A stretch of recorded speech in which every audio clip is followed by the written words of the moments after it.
The chandelier above the Grand Hotel ballroom scattered light across 300 faces like broken promises. Thank you all for being here tonight. Catherine Our Bennett stood shared at the vision has podium brought in a us to this silver moment. dress that Together, cost we more will than achieve most great people things. earned in a month, They're being discussing funny. affordable Hey, I'm housing just to an sweeping. audience that had never worried about rent. Her voice carried the practiced cadence of someone who'd learned to speak in board meetings before learning to grieve in private. 2 floors above, Daniel Foster knelt beside an HVAC unit that wheezed like an old man climbing stairs. The ductwork carried whispers of laughter and champagne glasses, a soundtrack to a world he serviced but never inhabited. He checked his watch. Another 2 hours before he could drive back to Queens, where Ryan waited with homework spread across their kitchen table and questions about fractions that Daniel actually enjoyed answering. The air handler kicked on with a shudder. Daniel placed his palm against the housing, feeling the vibration translate into data his hands understood better than any diagnostic screen. Bearing wearing thin on the north side, maybe 3 weeks before failure. He made a note, the kind of quiet competence that kept buildings standing and people comfortable without anyone noticing the man in the basement who made it possible. Below, Lily Bennett fidgeted with a microphone at table 7. 10 years old, dark hair pulled back in a way that made her look like a smaller version of her mother. Except for the eyes. Those belonged to a father she barely remembered, but missed in the way children miss things they can't quite name. The gala program had reached the portion where donors pretended their generosity wasn't also a tax strategy, and Lily had reached the portion of the evening where patience ended and truth began. She lifted the microphone. The motion caught a waiter's attention, then a camera operator's, then rippled outward until the ballroom held its breath without quite knowing why. Her voice carried with the clarity of someone who hadn't yet learned that some questions were meant to stay private. "Mom, when do I get a dad who's actually here?" The silence that followed had weight. 300 people simultaneously tried to determine if this was performance art or disaster, and Catherine's face made it clear which answer was correct. She stepped away from the podium with the kind of control that comes from years of hiding cracks behind professional veneers, crouching to Lily's height while flashbulbs painted the moment for tomorrow's headlines. Daniel heard it through the vent, that child's voice cutting through ductwork and dignity with equal ease. He paused mid-notation, pen hovering above his clipboard. The kid had guts. Reminded him of Ryan last month, standing in the principal's office defending a classmate from bullies twice his size, refusing to apologize for doing the right thing, even when it cost him recess for a week. Catherine's response carried through the building's bones, calm and measured in that way that meant she was anything but. "Sweetheart, we'll talk about this at home." Lily's follow-up landed like a courtroom closing argument. But home doesn't listen like 300 people do. The ballroom didn't know whether to applaud or call security. Catherine made a decision in the space between heartbeats, the kind of choice that defined leadership more than quarterly earnings ever could. She stood, took the microphone, and acknowledged what everyone else wanted to pretend they hadn't heard. Daniel returned to his work, the moment already filed away as none of his business. He had a bearing to replace, a son waiting at home, and exactly $43 in his checking account until Friday's paycheck cleared. Whatever happened in ballrooms stayed in ballrooms, separated from his world by more than just floor levels and tax brackets. The penthouse smelled like lemon cleaning solution and the kind of silence that came after difficult evenings. Lily sat cross-legged on the kitchen island, still in her dress, eating ice cream directly from the container, because some nights required breaking the rules. Catherine had traded her heels for bare feet and her composure for something closer to honesty. Lily spoke first, because she usually did. "I miss Dad, but I also miss someone who plays catch and fixes bike chains and knows how to make pancakes that don't taste like a chemistry experiment." Catherine measured her words like a lawyer measuring evidence. "I know.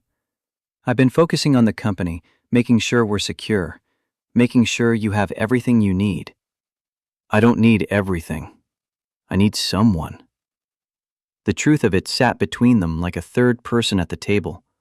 Catherine had spent 4 years building walls out of work, convincing herself that providing material stability was the same as providing emotional presence. Lily had spent 4 years growing up with a mother who could run a corporation but struggled to remember what childhood actually required. Catherine pulled out her phone the way she always did when confronted with problems that needed systematic solutions. By morning, she'd have a plan. She always did.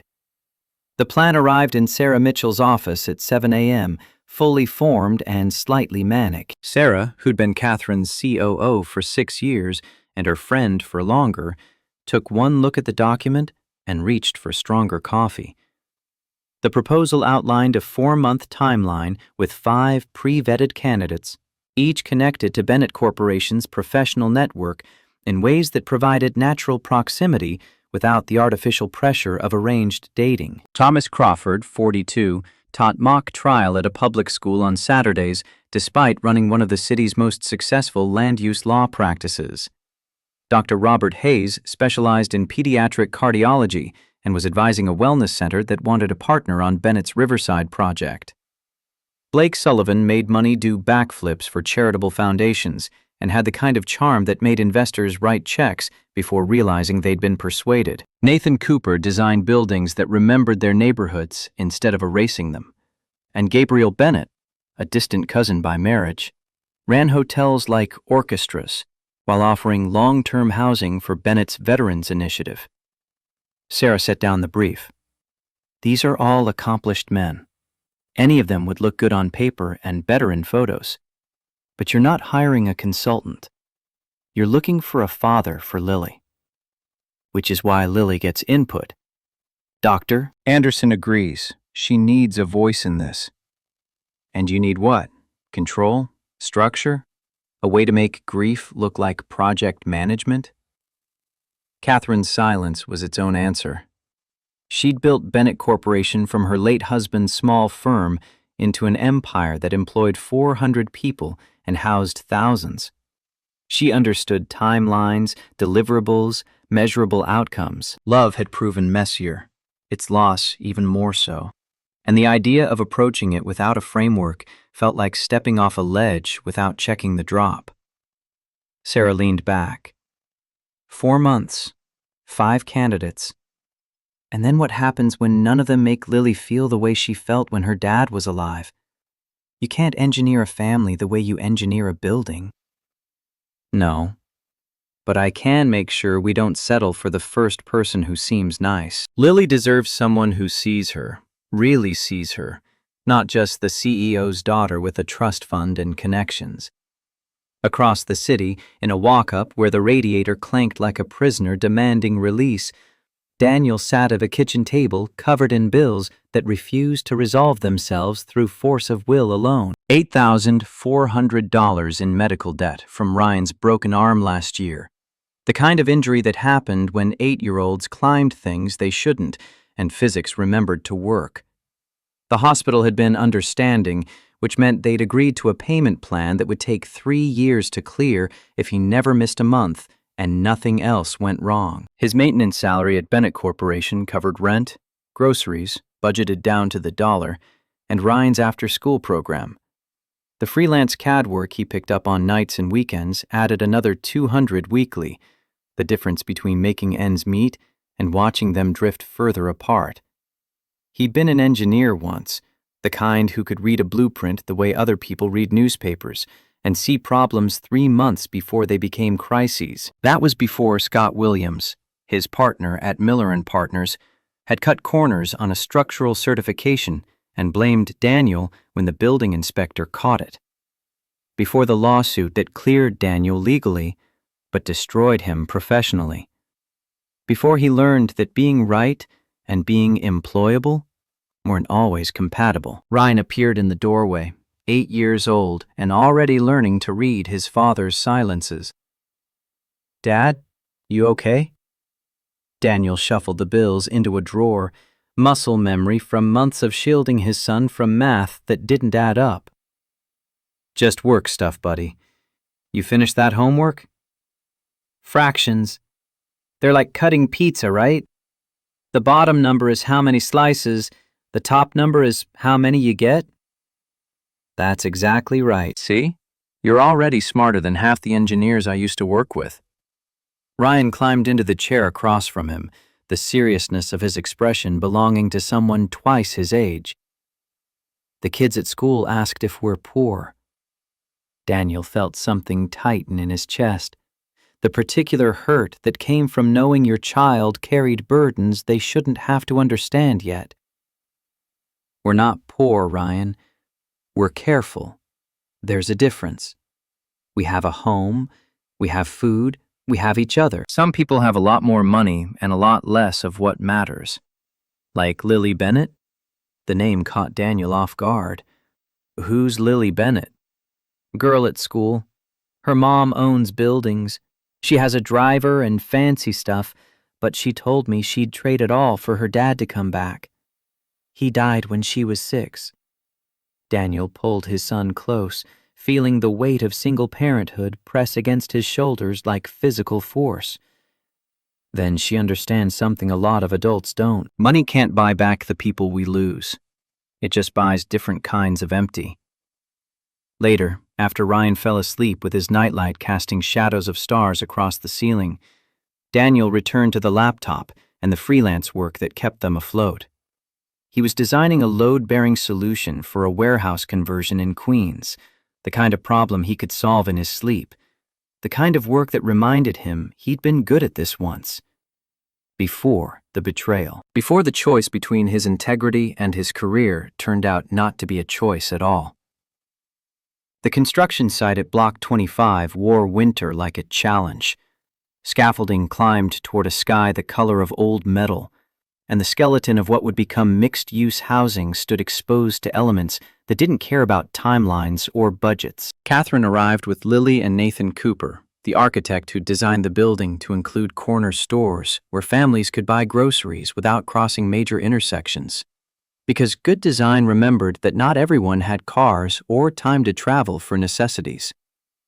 Nathan handed Lily a child-sized hard hat with Bennett Corporation stenciled across the front in letters that made her grin. Rule 1. You can ask any question.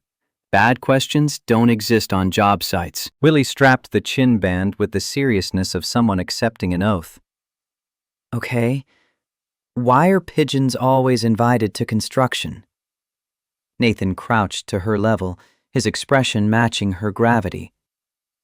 Because they never sign NDAs.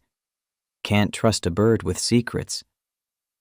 Lily's laugh echoed off concrete and steel, and Catherine watched Nathan interact with her daughter the way you might study a dance you'd forgotten the steps to. He was patient, inclusive, treated Lily like a person rather than an accessory to her mother's wealth.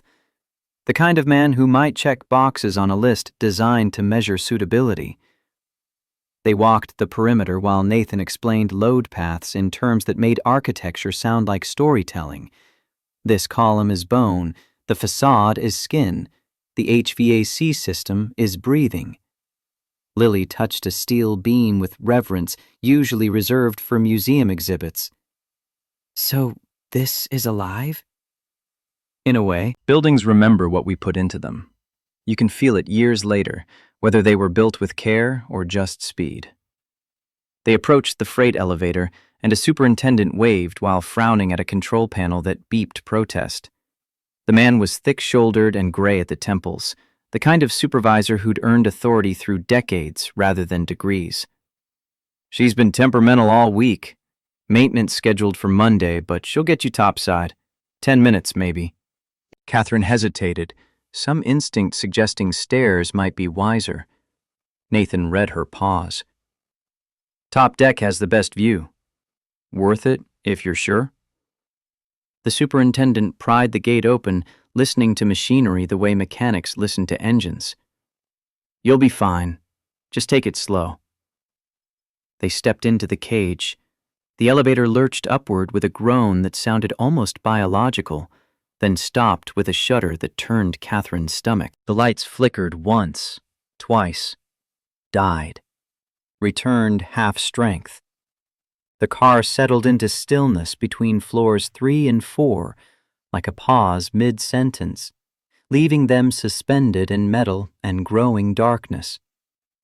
Lily's fingers found Catherine's coat, gripping fabric hard enough to leave impressions. "Mom?" The elevator dropped 2 inches, caught itself, swayed. Nathan pressed the emergency button while maintaining the kind of calm that came from training rather than feeling. "Elevator car 2, stalled between 3 and 4. 3 passengers, no injuries." A voice crackled through the speaker, professional and distant. "Copy. Maintenance en route. Stay calm." But Lily's breathing had already shifted, rapid and shallow. The early signs of panic Catherine recognized from the weeks after James's funeral, when their daughter would wake screaming from dreams she couldn't explain. The small space contracted around them, walls pressing closer in perception, if not reality. Catherine crouched to eye level, trying for lightness, while her own pulse hammered warnings. "Look at me. Count my freckles. I earned them in boardrooms without windows." Lily shook her head, words coming fast and thin. "I can't feel the edges. The air is sticky." A knock on the outer door, firm but not urgent. Then a voice that carried authority without volume. "Hey there, name's Daniel, maintenance. You're safe." Something in the tone cut through Lily's rising panic. Not the false cheer of someone pretending everything was fine, but the steady certainty of someone who'd navigated emergencies before and remembered the script. Catherine pressed her palm against the cold metal, as if she could absorb that calm through molecular transmission. Daniel continued, his voice filtered through steel but clear. "I'm going to ask you to do something with me. Pick a number between 1 and 10. Lily's response came small and scared. 7. 7. That's my lucky number too. You know what 7 means? It means we breathe like we're blowing out birthday candles. Ready? In through your nose for 4 beats, out through your mouth for 6. Can you help me practice?" Catherine felt Lily's grip loosen fractionally as her daughter focused on the breathing exercise, counting aloud, matching rhythm to instruction. Nathan stood silent, recognizing his role in this moment was witness rather than participant. Daniel kept talking, each word measured and purposeful. "This elevator is lying to you. It tells your brain the sky disappeared, but the sky didn't go anywhere. Your brain just forgot where the door is. So we remind it. Name 5 things you can touch right now."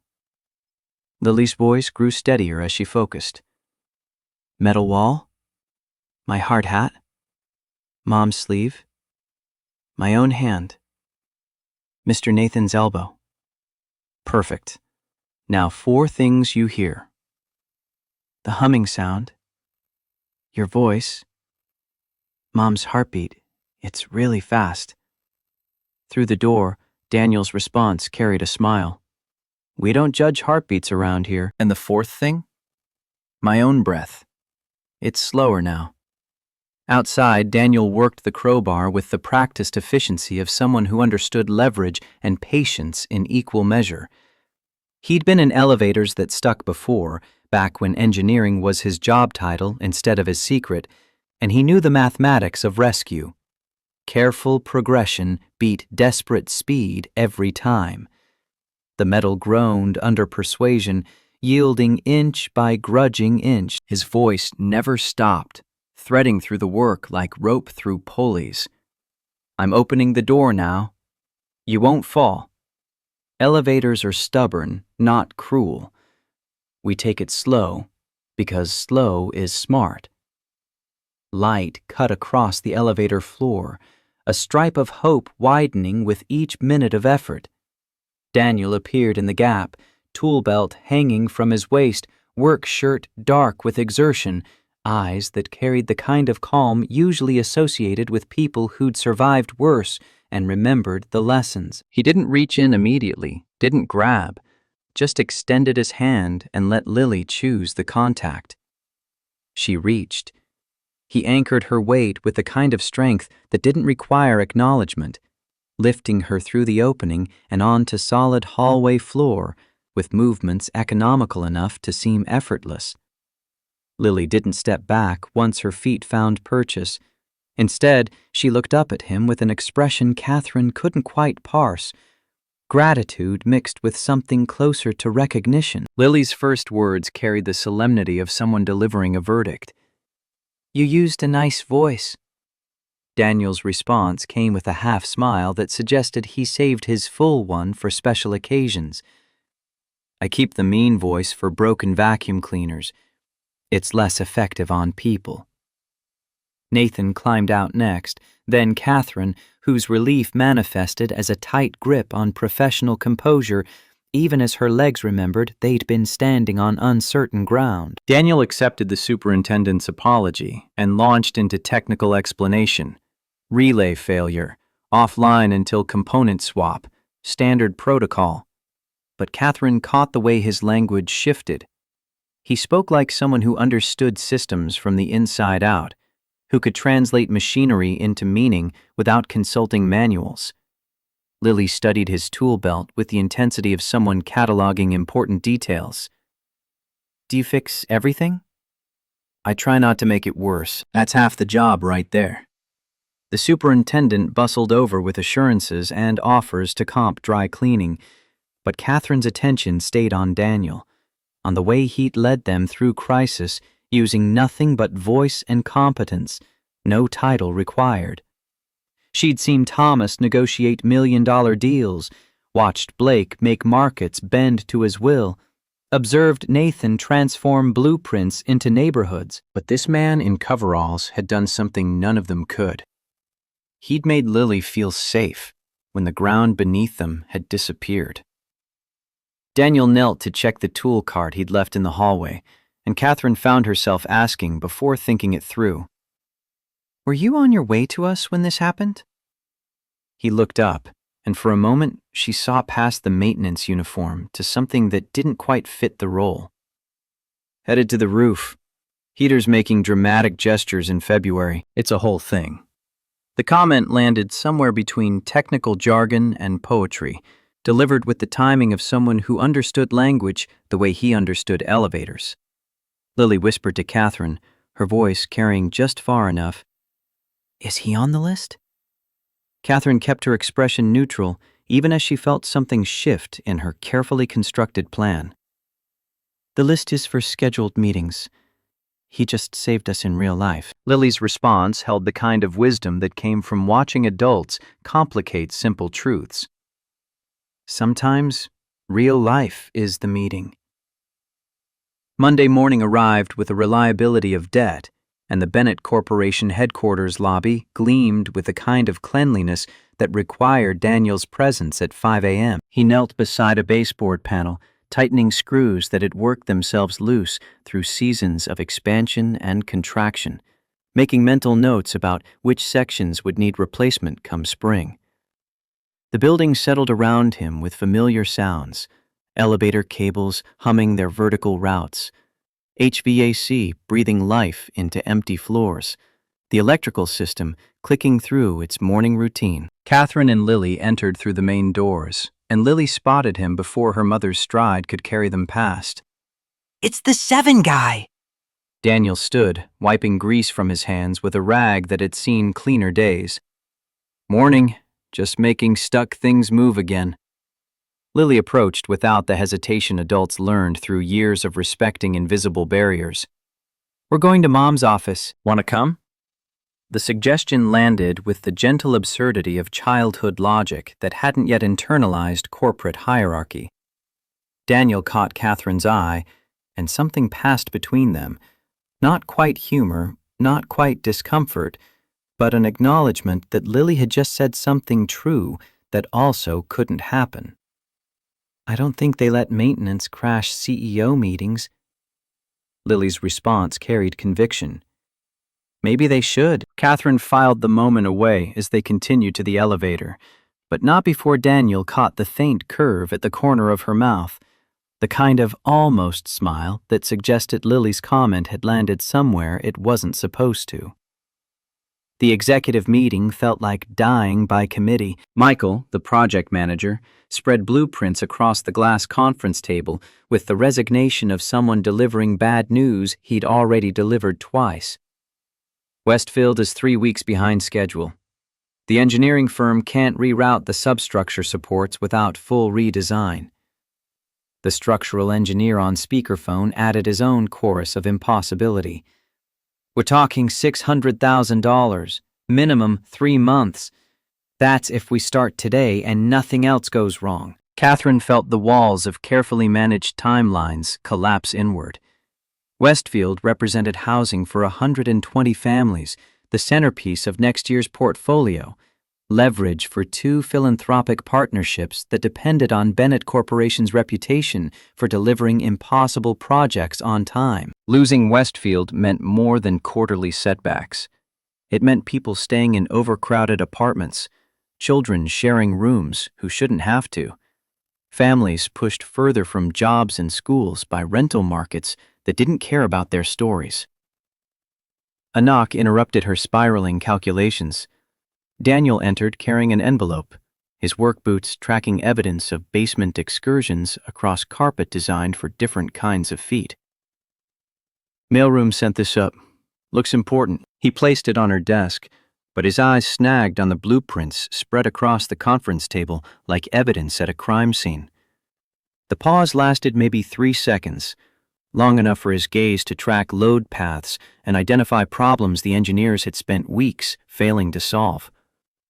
Michael's voice carried territorial warning. Those are confidential. Daniel's attention shifted to Catherine, and she found herself giving permission before quite knowing why. It's Westfield. We're stuck on engineering issues. Why do you ask?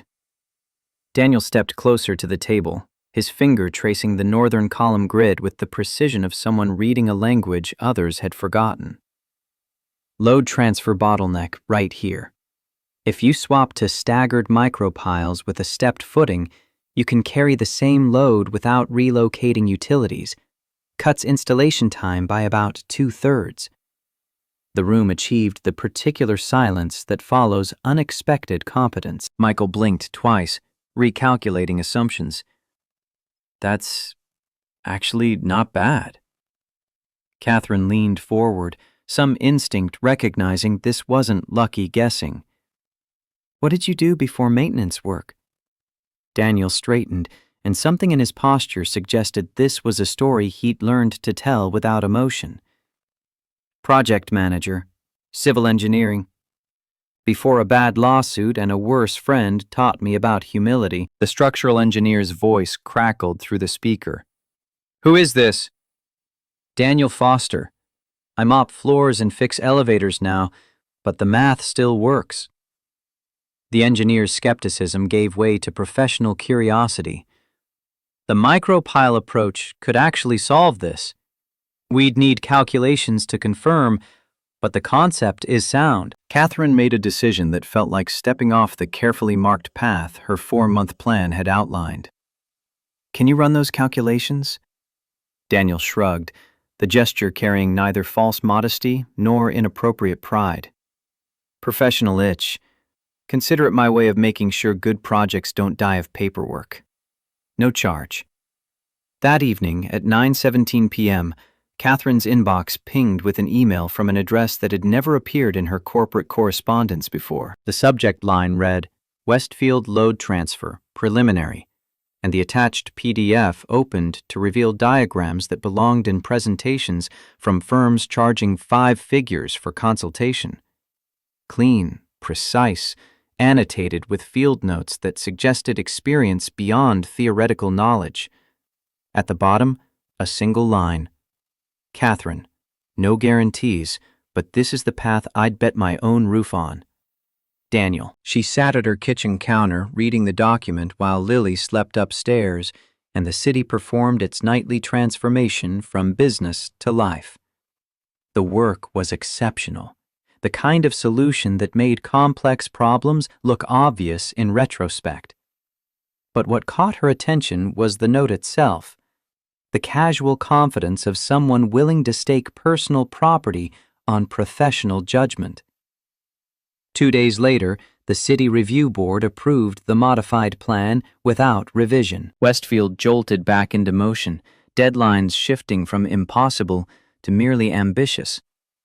Catherine found Daniel in the sub-basement, where he was coaxing a stubborn waterline into cooperation with tools and patience in equal measure. She didn't announce herself immediately, just watched him work, the economy of motion that came from years of practice, the way he listened to pipes, the way doctors listened to heartbeats, reading diagnosis from sound. When she finally spoke, he didn't startle. "You just saved us millions of dollars." Daniel glanced up, wiping his hands. "I just hated seeing a good project die of paperwork." "Why didn't you go back to engineering after the lawsuit cleared?" He leaned against the pipe he'd been repairing, and Catherine saw the calculation behind his eyes, the choice between easy deflection and harder truth. "Life's not linear. I had a son to raise, legal mess to climb out of, and no appetite for partners who cut corners. Janitorial work is honest. Nobody lies to you about where the dirt is." The answer carried more weight than its words, speaking to principles that had cost him professionally but kept him whole personally. Catherine opened her mouth to respond, but Lily's voice echoed down the stairwell before she could form the thought. Lily appeared clutching a sketch pad, Ryan trailing behind her with the comfortable familiarity of school friends who'd somehow orchestrated this coincidence. "I drew the elevator we got stuck in. And a better one, see? It has windows." Daniel crouched to examine her work with the seriousness it deserved. "Smart. Everything feels safer with a view." Catherine watched the interaction, noting how Daniel looked at Lily, not with the indulgence adults often showed children they were trying to impress, but with genuine attention, as if her opinions already held value worth considering. It was a small thing, easy to miss, but Catherine had spent years learning to read people through what they didn't say as much as what they did. That night, alone in her penthouse while Lily slept and the city stretched its lights toward horizons measured in property values, Catherine opened Daniel's email again. Not to review the engineering calculations, though those remained flawless under examination, but to reread the closing line. "The path I'd bet my own roof on." She thought about Lily's sketch, about Westfield's future tenants who would never know they had homes because a man in coveralls remembered blueprints, about the distance between where someone stood and what they were worth. Some people existed exactly where they needed to be, she realized, not because of titles printed on business cards, but because of what they carried quietly until the right moment demanded they use it. She whispered into her empty kitchen, the words carrying weight they probably shouldn't. "I see you, Daniel Foster, even if nobody else does yet." The Skyline rooftop bar traded in altitude and exclusivity with equal currency. Glass walls captured sunset over Manhattan, while staff circulated with precision choreography, delivering cocktails that cost more than Daniel's weekly grocery budget. Catherine had arranged this gathering 3 weeks after the elevator incident. An informal evening where the 5 candidates could interact without the pressure of obvious audition. Lily sat in the corner with art supplies, sketching the skyline while staying close enough to observe without participating. Daniel hadn't been invited. This was official candidate territory, the men whose resumes aligned with Catherine's 4-month framework. Thomas charmed a small group with stories from his pro bono legal work. Blake discussed market strategies with board members who'd appeared uninvited but welcome. Nathan and Gabriel traded observations about architecture and hospitality with the easy rapport of people accustomed to rooms like this. Catherine arrived deliberately late, wanting to see how they behaved when the person they were supposed to impress wasn't watching. She paused near the entrance, cataloging details. Blake's voice carried just far enough to reach her position. You can't tell me she's serious about giving the kid that much say in this. It's optics for the press. Gabriel swirled his whiskey with practiced casualness. Sure, press loves the modern fairy tale angle, but a janitor? That's a headline you can't scrub away. Nathan chuckled, the sound holding more edge than humor. I heard he helped save Westfield. Probably thinks that buys him a seat at the table. Thomas adjusted his cufflinks with the precision of someone who'd learned gestures that communicated status. Saving a project doesn't mean you belong in the boardroom or the family. Those are different leagues entirely. Lily's pencil stopped moving. She looked up from her sketch with an expression that reminded Catherine why underestimating children was always a mistake. Her voice cut through the ambient music and careful conversation like a blade finding flesh. Mr. Foster fixes things people like you don't even see are broken. The silence that followed had texture. Surprise wrapped in discomfort, wrapped in the dawning realization that they'd been overheard by exactly the wrong person. Catherine stepped into the light before anyone could recover enough to apologize. Lily, why don't you grab a soda from the bar? When her daughter was safely out of earshot, Catherine turned to the men with the expression she usually reserved for investors who'd missed quarterly projections. You're here because I believed you had enough self-awareness to understand this isn't just about me. If you can't respect the people my daughter respects, you've already lost. Thomas's jaw tightened. We were just... Catherine cut through his deflection with surgical precision. I know exactly what you were just. And for the record, Westfield's tenants won't know the difference between a boardroom league and a maintenance closet. They'll just be grateful for walls that stand and heat that works. She walked away before apologies could form, found Lily at the fountain in the lobby, stirring ice cubes with a straw while wearing an expression too old for 10 years. Lily didn't look up. They don't like him. The statement arrived without question marks, pure observation delivered with the clarity of someone who'd already processed the data and reached conclusions. Catherine sat on the fountain's edge. They don't know him. Lily met her mother's eyes. They don't want to. That sentence lodged itself in Catherine's mind with the persistence of stones in shoes, impossible to ignore no matter how she shifted weight. She'd built a careful plan with timelines and candidates and measurable criteria, approaching her daughter's need for a father figure the way she approached construction projects, with structure, milestones, quality control. But Lily had just identified a variable Catherine's spreadsheets couldn't capture: the difference between men who looked good on paper and men who showed up when elevators stuck between floors. Daniel's apartment building wore its age honestly, the kind of structure that remembered when Queens meant working families instead of coffee shops charging $7 for foam art. He climbed 3 flights because the elevator had been temporarily out of service for 16 months, his tool bag heavy against his shoulder, his mind running calculations about bearing replacements and the medical bills that still arrived with depressing regularity. Ryan was asleep in the bunk bed they'd assembled together last year, following instructions that turned Swedish diagrams into something functional and almost sturdy. Daniel stood in the doorway, watching his son's chest rise and fall with the steady rhythm that meant peaceful dreams, or at least the absence of nightmares. Some nights Ryan woke calling for his mother, who'd left when the lawsuit destroyed Daniel's income and revealed exactly what their marriage had been built on. Those nights were getting rarer, but Daniel still listened for them.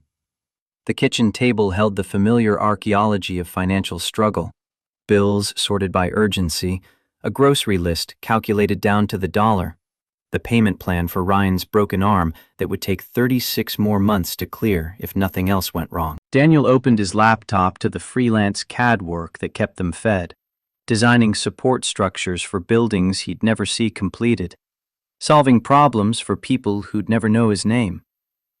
An email notification appeared, and his hands started trembling before his conscious mind registered the sender. Legal Services of New York.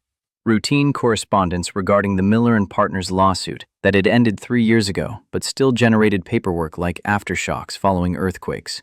His breath shortened, vision tunneling, the kitchen walls pressing closer in perception if not reality. The flashback hit with visceral force. Scott Williams on the witness stand, lying under oath about who'd approved the corner cutting on structural certifications. Daniel trying to defend himself while his lawyer signaled silence. The judge's gavel punctuating his professional death. The pink slip that arrived before the verdict. His firm unwilling to retain someone who'd chosen whistleblowing over loyalty. Daniel counted backward from 10, named 5 objects he could see, forced his breathing into the same rhythm he'd taught Lily Bennett in that stuck elevator. The panic attack subsided slowly, leaving him sweating and shaking at his own kitchen table while his son slept unaware 2 rooms away. Ryan's voice came small from the hallway. "Dad, you okay?" Daniel wiped his face, arranging his expression into something closer to normal. "Bad dream, buddy. Go back to sleep." Ryan patted closer, 8 years old, but already learning to read silences. "The court dream again?" The lie came automatic. "Just work stuff. Nothing to worry about." Ryan saw through it with the clarity children possessed before they learned polite deception. "Lily Bennett's mom is nice. Lily told me Mrs. Bennett likes you." The words hit Daniel like physical force, triggering a different kind of panic. "Ryan, I can't be liked by someone like that. We don't live in the same world." "But you helped her. Lily said you were the calmest person she ever met." After Ryan finally returned to bed, Daniel sat in darkness, thinking about Catherine Bennett. Smart, kind, but operating in a universe where his annual salary probably wouldn't cover her dry cleaning budget. What did he offer? Debt, PTSD, a maintenance worker's paycheck, and an 8-year-old who deserved better than watching his father shake at kitchen tables. But then he remembered the elevator, the way Catherine had looked at him after Westfield, Lily's trust that he could make stuck things move. Maybe he didn't have to fit her world. Maybe he just had to be honest about his own.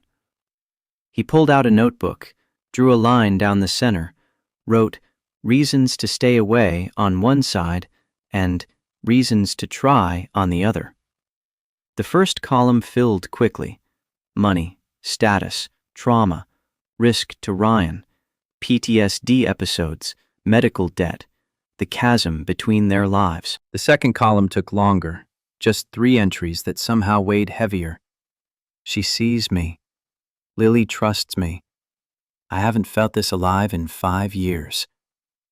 He circled the word alive. The Riverside Fair occupied waterfront space with the temporary permanence of traveling carnivals, transforming parking lots into small worlds, complete with carousel horses that had seen better decades, and game booths where physics defeated optimism with reliable frequency. Catherine had brought Lily for mother-daughter time, a Saturday afternoon away from buildings and balance sheets. They found Ryan Foster in line for the carousel, and Daniel stood beside his son holding corn dogs with the sheepish expression of someone caught doing exactly what he'd planned. Catherine's surprise registered genuine. Small city. Daniel's response carried equal parts acknowledgement and deflection. Smaller fare. The children negotiated carousel politics. Who deserved the purple horse, whether height or age should determine hierarchy, while the adults stood by the railing watching winter light turn the Hudson River silver. The silence between Catherine and Daniel held comfort instead of pressure, the kind of quiet that didn't require filling. Catherine spoke first, testing words she'd been thinking for days. "Lily's right about you. You do fix things people don't see are broken." Daniel kept his eyes on the carousel, on Ryan's laughter cutting through calliope music. "I don't do it for credit." "I know. That's what makes it dangerous." He turned to meet her gaze. Dangerous how? For men like you. People think you don't mind being overlooked when you're actually just focused on work that matters more than recognition. The observation landed with unexpected accuracy, cutting through years of Daniel's careful self-presentation to something truer underneath. He'd spent 5 years telling himself he didn't care about the engineering career he'd lost, that honest work with simple expectations was enough. But Catherine had just named the lie he'd been living, not the part about finding satisfaction in maintenance work, which was real, but the part about not missing the problems he used to solve, the buildings he used to save, the respect his competence had once commanded. The carousel slowed, depositing Ryan and Lily with wind-tangled hair and the kind of happiness that made adult concerns seem smaller by comparison. Catherine watched Daniel crouch to Ryan's level, brushing cotton candy from his son's jacket with the unconscious care of single parenthood. Something in the symmetry of the moment, 2 kids laughing, 2 adults standing guard, unsettled her in ways she couldn't quite categorize. Daniel stood, hands in his jacket pockets. If someone tried to make my life harder at Bennett Corporation, would you tell me? The question carried weight beyond its words, acknowledging threats neither of them had named but both suspected existed. Catherine measured her answer. Depends. Are you asking as my employee or as Lily's friend? Both. Then yes. But only if I couldn't fix it myself first. The response satisfied something in Daniel's expression, though Catherine couldn't tell if it was the promise of protection or the acknowledgement that he'd try to handle problems independently before asking for help. They walked back toward the parking area while the kids negotiated who would win in a fight between a carousel horse and a Ferris wheel car, the kind of debate that mattered intensely in the moment and not at all in memory. Catherine knew storms were forming beyond the fairground lights, could feel them gathering in Richard Harrington's careful questions about Daniel during board meetings, in the way investors watched her interactions with staff, in the reality that choosing someone outside the carefully vetted 5 would invite scrutiny she might not control. But watching Lily slip her hand into Daniel's as they walked, seeing Ryan look up at her with the trust children reserved for people who'd proven themselves safe, Catherine recognized a truth her 4-month plan had failed to anticipate. Sometimes the right answer appeared in moments you hadn't scheduled, delivered by people who weren't on any list, solving problems you hadn't known how to name. Lily's voice carried back to her, pitched just loud enough to be overheard. Mr. Foster fixes things people like those guys at the bar don't even see are broken. Daniel's response came quieter. That's because I've been on enough job sites to know the person yelling loudest is usually the least useful. I learned to measure people by who's still holding the beam when everyone else steps back. The words settled into Catherine's memory with the weight of principles rather than platitudes. She'd spent her career in rooms full of people who spoke in quarterly projections and market strategies, who measured success in figures that appeared on balance sheets. Daniel measured it in bearing replacements that prevented failures and load calculations that kept families housed and breathing exercises that stopped children from panicking in small spaces. The difference mattered. Catherine just wasn't sure yet what she was willing to risk to choose it. Monday morning arrived with the bureaucratic precision of machinery Catherine understood too well. The boardroom on the 42nd floor filled with people whose titles suggested authority and whose agendas remained opaque until they needed them revealed. Michael entered her office before the scheduled meeting, blueprints forgotten, expression carrying news that landed like terminal diagnosis. His words stripped away the weekend's careful distance from corporate warfare. Downtown Center atrium drawings are missing from the project share. Final revisions set. Richard Harrington flagged it at 7:10 this morning, says we have a security breach. Catherine's fingers stopped mid-reach for her coffee, physics taking over where intention faltered. Who has access to those files? Senior team plus facilities for logistics coordination. That includes Foster. The name settled between them with implications neither wanted to examine. Catherine closed her eyes briefly, recognizing the shape of attacks before their full form became visible. Richard Harrington didn't make casual observations about security protocols. He orchestrated them.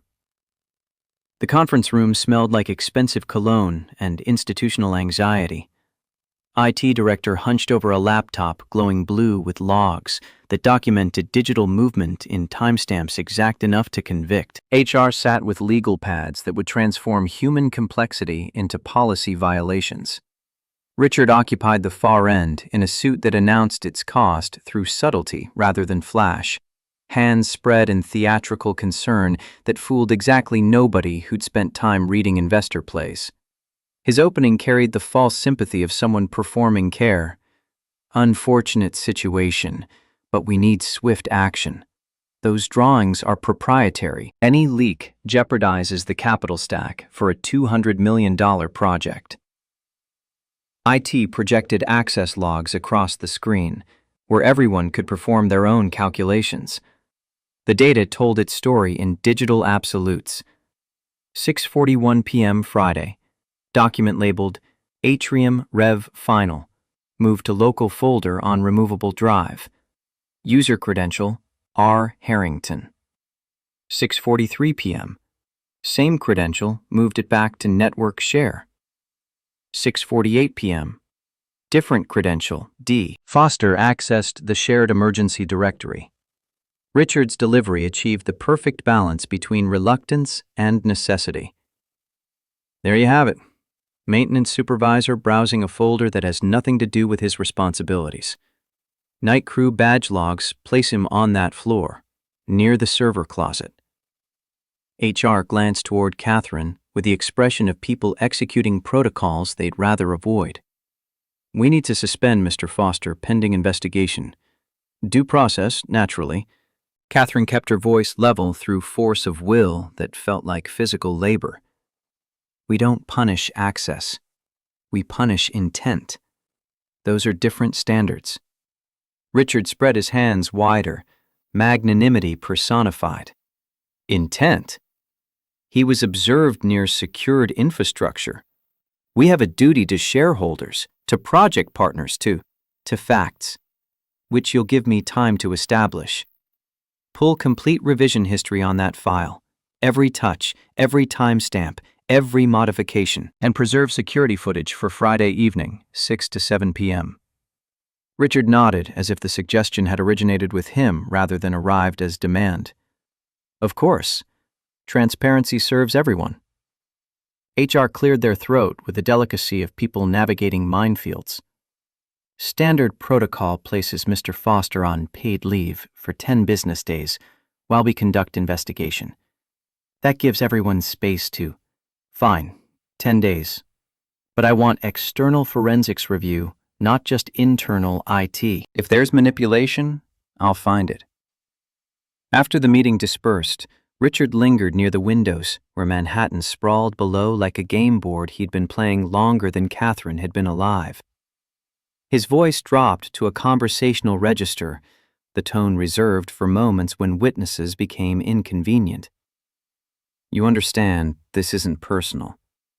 We have fiduciary obligations that transcend individual employees. Catherine met his gaze with the control she'd learned from years of boardroom combat.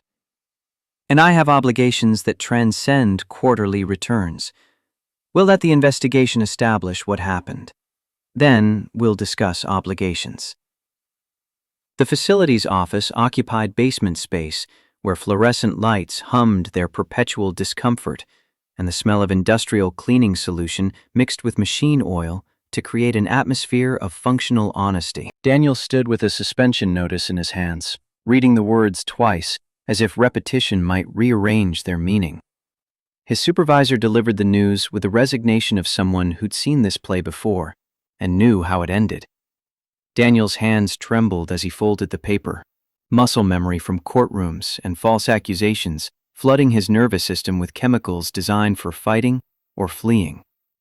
I didn't take anything. I checked delivery manifests on that floor. That's why I accessed the emergency directory. That's my job. The supervisor's sympathy arrived, genuine, but powerless. It's paid leave, Foster. Just sit tight while they sort it out. But sitting tight required breathing normally, and Daniel's chest had tightened with the familiar pressure of panic attacks that arrived uninvited and stayed until they finished their work. The basement walls contracted in his peripheral vision, sounds amplified and distorted. His mind supplied images from 3 years prior. Scott Williams testifying with practiced lies, the jury's faces arranged in judgment, the gavel falling like execution. He counted backward from 20, named objects he could identify without looking, forced his lungs to accept air in measured intervals. The grounding technique he'd taught Lily Bennett in that elevator now served as a lifeline in a different kind of stuck space, though this one came without rescue protocols or voices promising safety through metal doors. The parking garage existed in perpetual twilight, concrete and exhaust fumes, and the echo of footsteps that announced arrivals before their owners became visible. Daniel loaded tools into his pickup, with movements slowed by the weight of implications he couldn't yet calculate fully. The suspension meant 10 days away from work that kept Ryan housed and fed. The investigation meant scrutiny that would excavate his past and display it for people who measured worth in credentials rather than competence. Catherine found him there, her heels clicking advance warning before she rounded the pillar. Her expression carried the kind of concern that made everything worse by acknowledging it existed. "You're not leaving, are you?" Daniel set down the tool bag, buying seconds to arrange words into sentences that wouldn't reveal how close he'd come to panic in the basement. "Not tonight, but they told me I'm on suspension pending investigation. 10 days. They told you why they're really doing this?" "Just that I accessed files above my clearance level. But we both know what this is. Someone's uncomfortable with me being visible here." Catherine stepped closer, and Daniel recognized the shift in her posture from employer to something else he couldn't quite name. "This isn't coincidence. Richard Harrington sees you as a threat." Daniel laughed, the sound carrying edges sharp enough to cut. "A threat? I'm maintenance. I fix things that break and try not to make them worse. What possible threat could I pose to a managing partner with $200 million in play? The kind that can't be bought or intimidated. The kind that solves problems investors can't solve with money.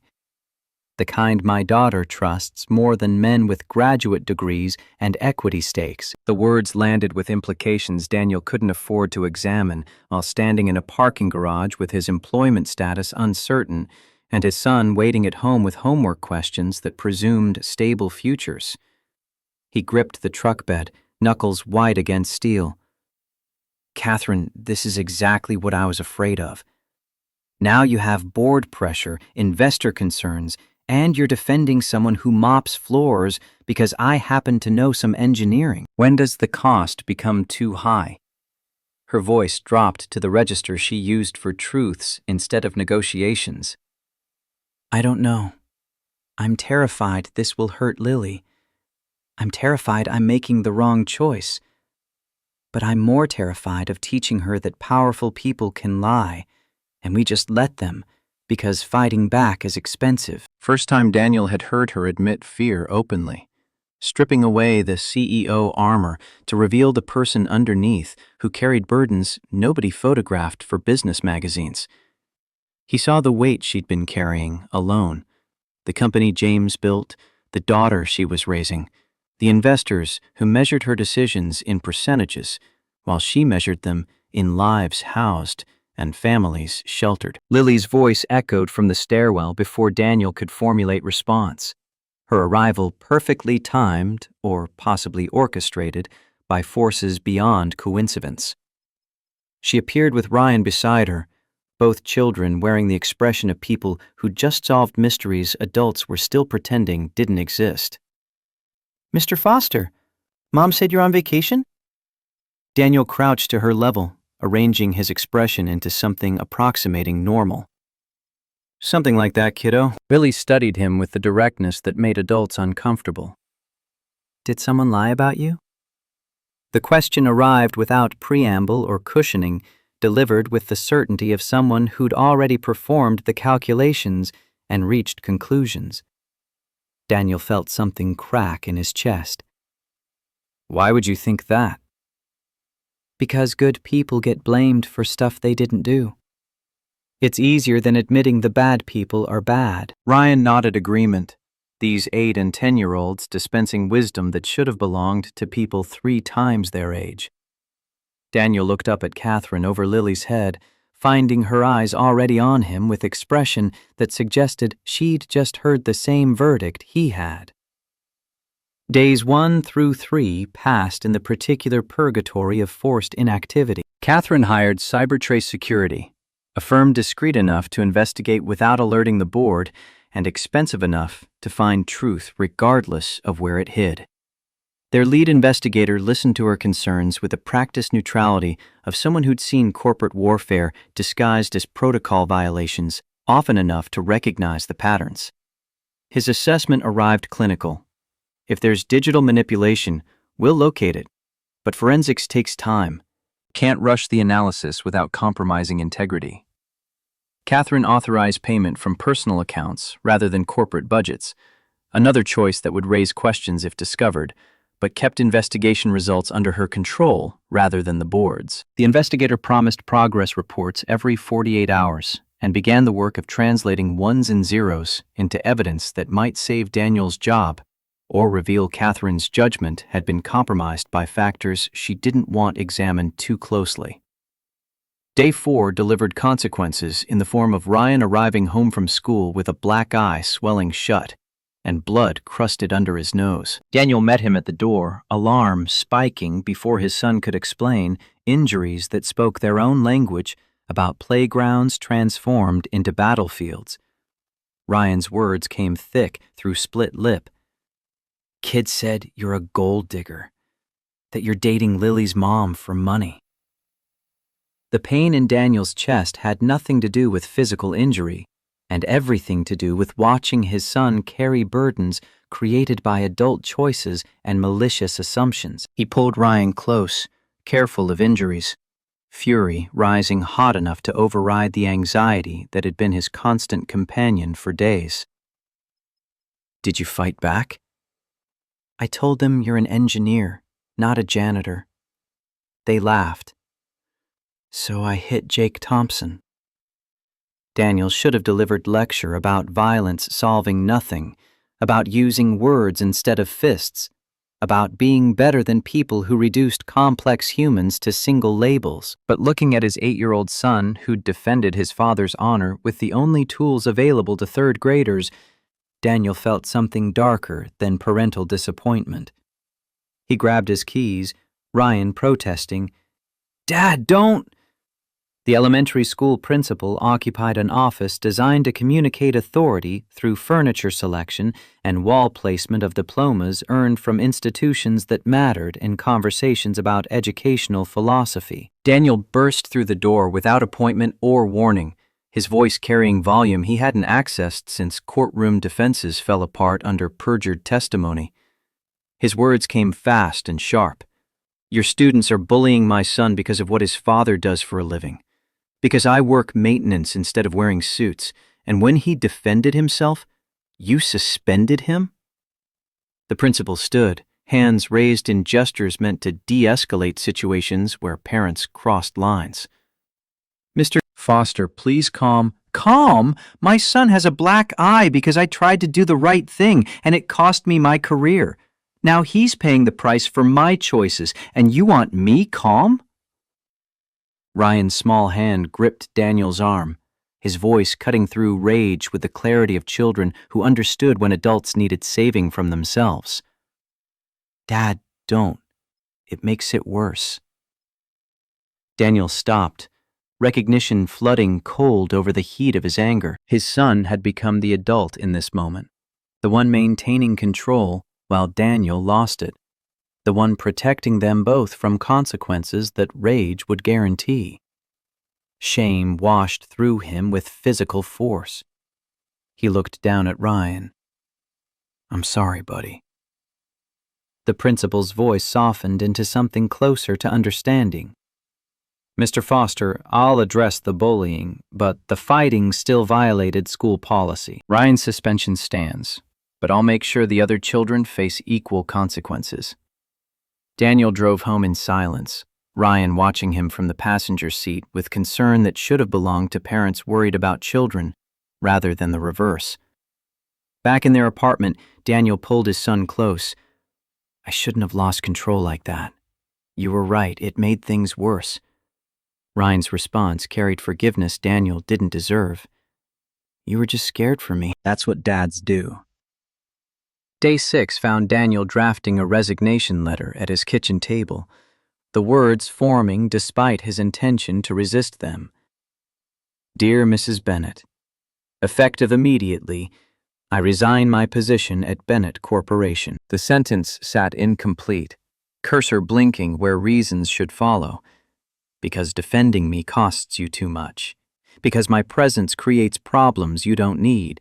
Because staying would be selfish when leaving would solve everything except the part where I'd be proving all of them right." Ryan appeared in the doorway, sleep disheveled, reading over Daniel's shoulder with the literacy that came from being raised by a single parent who'd never learned to hide struggles effectively. "You're not quitting, are you?" Daniel closed the laptop. "Just thinking through options." Thinking or giving up, because there's a difference. The observation came from somewhere beyond 8 years of life experience, pulled from watching his father navigate setbacks and maintain integrity even when it cost them security. Ryan had learned lessons Daniel hadn't meant to teach, about standing in truth when lies would be easier, about not running from fights even when retreat would be safer. Daniel pulled his son onto his lap. "You're right. We don't run from lies. We stand in truth until it wins." Ryan settled against his chest. "Mrs. Bennett is hiring detectives, Lily told me. She doesn't believe the file thing." Day 7 brought Lily and Ryan together at the public library, a meeting arranged through text messages their parents didn't monitor and wouldn't have approved if they had. The children occupied a table in the reference section, surrounded by books neither planned to read, conducting operations that belonged in different narratives. Lily spoke first, her voice library quiet but carrying conviction. "My mom's hiring detectives. She doesn't believe your dad stole anything." Ryan's relief showed in the way his shoulders dropped. "My dad thinks he should leave so you guys don't get hurt by this." "That's stupid. We're already a team. You can't just quit teams because things get hard." "My dad says teams need proof, not just feelings. Otherwise, it's just hoping stuff works out." Lily considered this with the seriousness it deserved. "Then we find proof." They bent their heads together, two children deciding that if adults couldn't solve problems fast enough, perhaps smaller people with different perspectives might see angles that age and experience had trained others to miss. Their planning would bear fruit in ways neither could predict, but both would enable.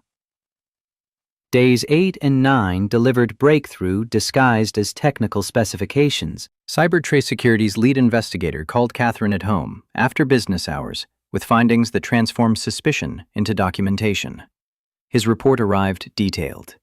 "We found the anomaly. File moved twice by Harrington Credential at 6:41 and 6:43 Friday evening. Foster's access at 6:48 was read-only to an emergency shared folder. Someone placed the file in shared space, then reported it missing.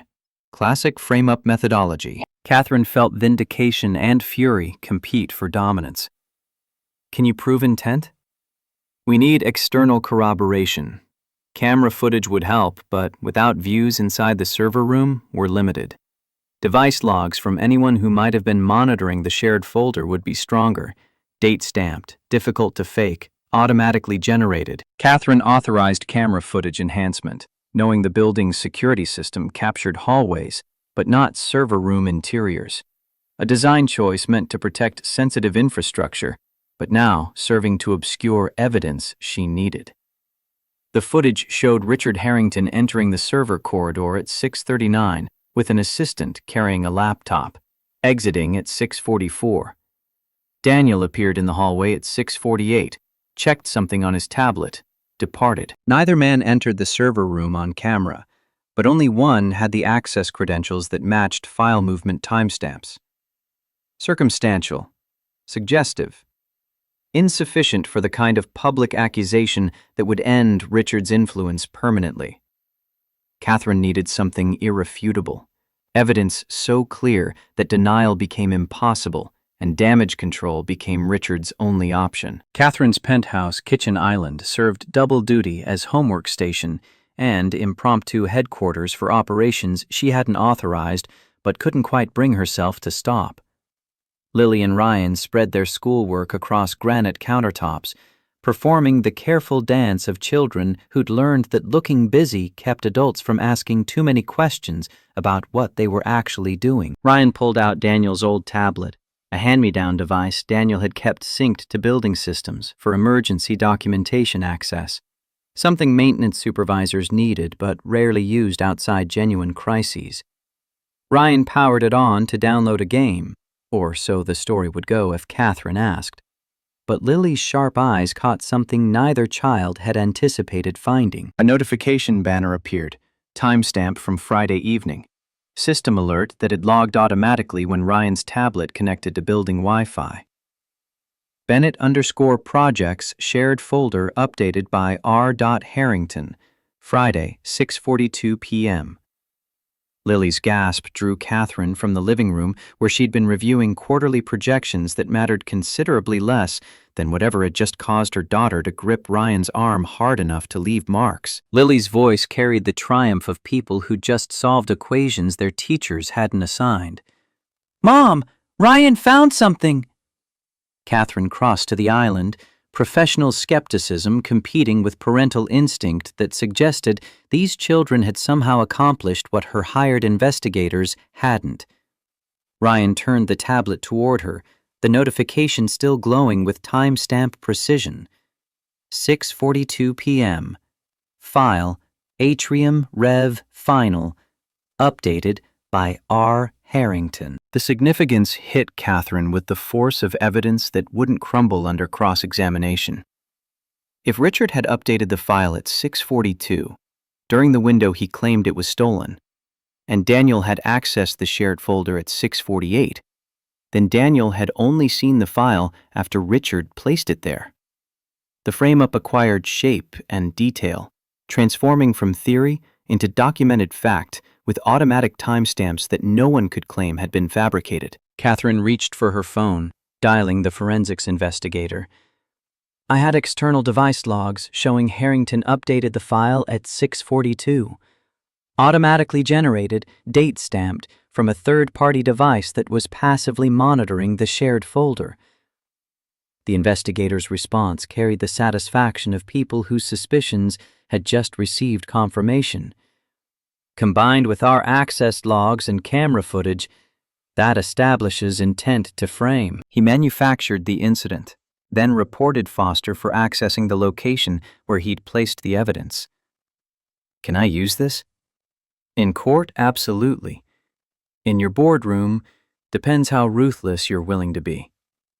Catherine looked at Lily and Ryan, these children who'd found justice through accident and determination, who'd solved adult problems with tools adults had overlooked. Lily's expression held questions Catherine didn't quite know how to answer, not about the evidence, but about what came next, about whether proving Daniel innocent would be enough, or whether larger battles loomed on horizons Catherine couldn't quite make out yet. Ryan's voice arrived small and worried. "Is my dad in trouble?" Catherine knelt to his level, meeting eyes that carried too much concern for 8 years. "Your dad was never in trouble, but the person who tried to make him look bad is." Lily's wisdom emerged again, channeling lessons Catherine had taught without quite realizing their daughter had been cataloging them for future application. Mom, this is like when you taught me about bullies. You can't just make them stop once. You have to show everyone what they did so they can't do it again. The observation landed with the weight of strategy Catherine hadn't fully formed, but recognized as correct once Lily named it. Private resolution would leave Richard in position to try again, to find new ways of removing threats he couldn't control.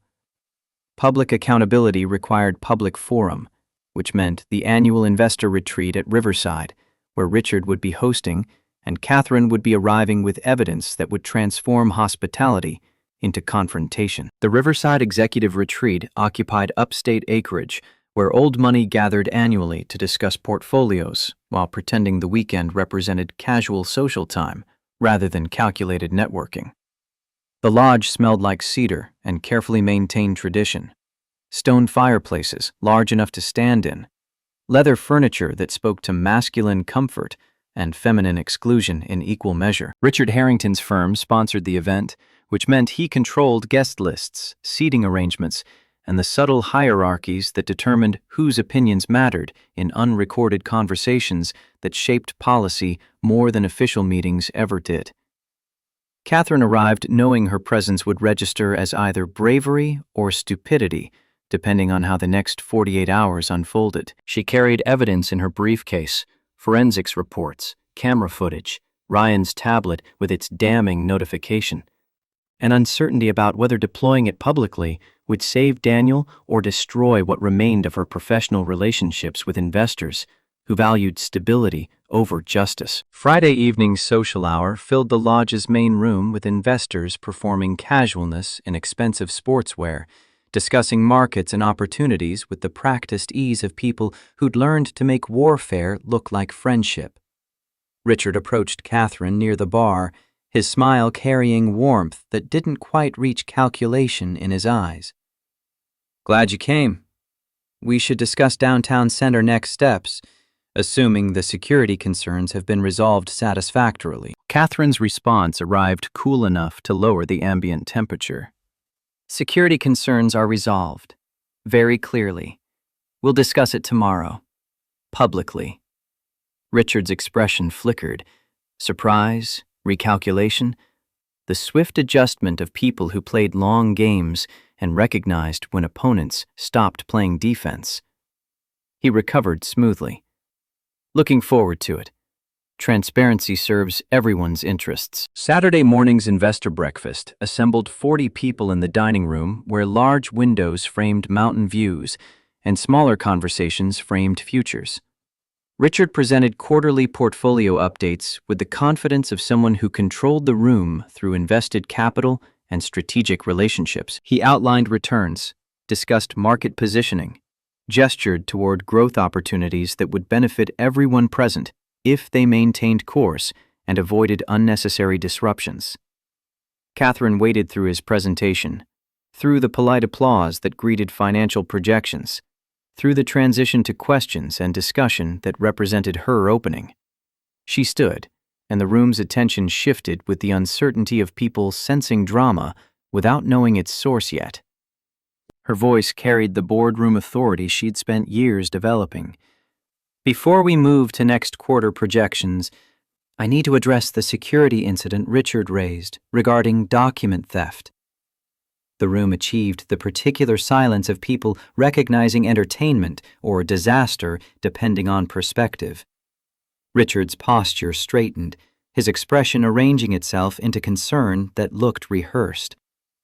"Catherine, that's already been handled through proper channels. No need to—" "I disagree.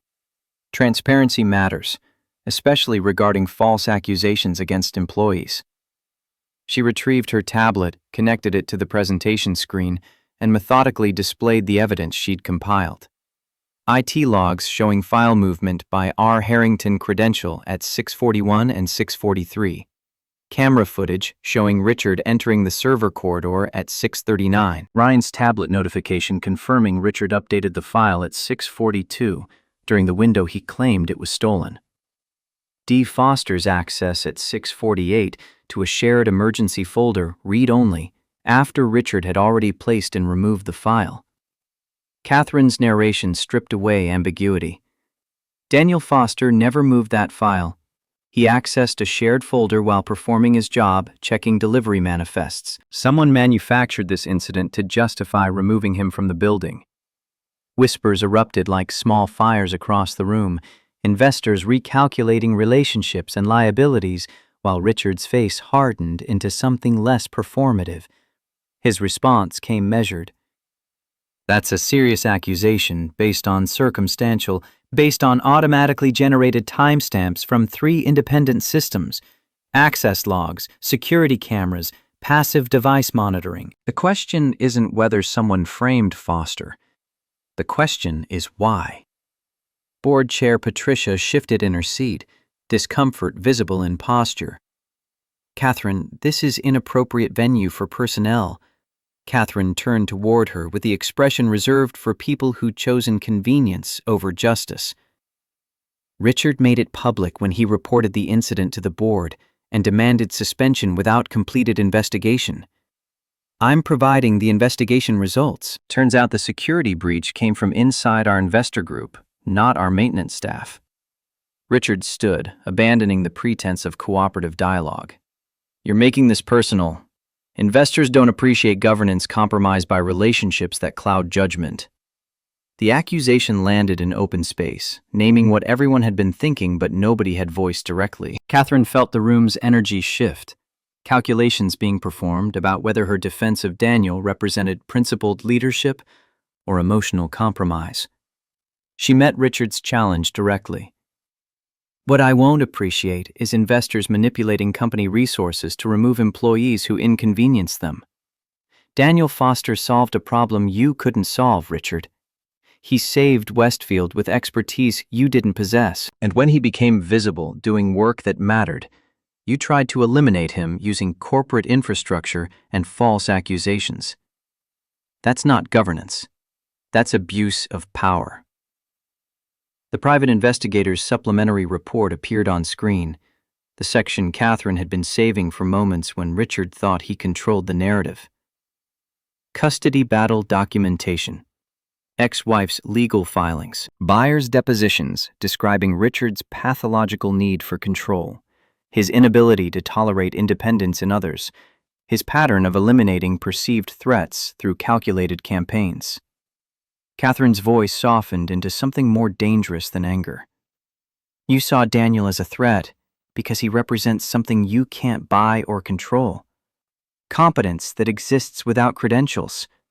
Respect earned through character rather than investment portfolios. You projected your own custody battle onto my company, trying to eliminate an outsider who reminded you that money doesn't guarantee authority over everyone. Richard's retreat came strategic rather than emotional, the calculated surrender of someone recognizing when battles couldn't be won. Perhaps there was miscommunication. If Foster was simply doing his job, we can certainly reinstate. It's not about reinstatement. It's about accountability. You used your position as major investor to frame an innocent employee. That violates fiduciary duty and exposes Bennett Corporation to lawsuits we'd lose. Legal has already compiled the evidence. You can resign from the board now with a quiet announcement, or I can release findings to the SEC and let them investigate securities violations related to your coordination with former investors to manipulate our stock price during the suspension period. The room absorbed this information in stages. Some investors already performing the calculations about how Richard's departure would affect their positions. Others evaluating whether Catherine's hardline stance represented strength or a vindictiveness that might target them next. Patricia cleared her throat. This requires executive session discussion. No, it requires Richard's resignation. Today. Or it requires SEC involvement. Those are the options. Richard held her gaze, searching for bluff he wouldn't find. Catherine had spent the drive upstate running scenarios, and every path that didn't end with Richard's removal led to future incidents where investors would test whether she valued employees or capital more. Some choices defined leadership more permanently than quarterly results, establishing precedents that would govern all future decisions. Richard's voice came quiet, defeat disguised as dignity. I'll draft my resignation this afternoon. Effective immediately. Catherine watched him leave the dining room, feeling victory's weight instead of its triumph.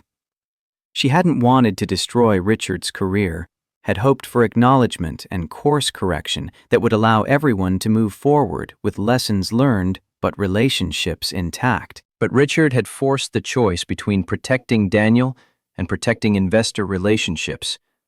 And Catherine had chosen the person who fixed elevators over the one who funded them.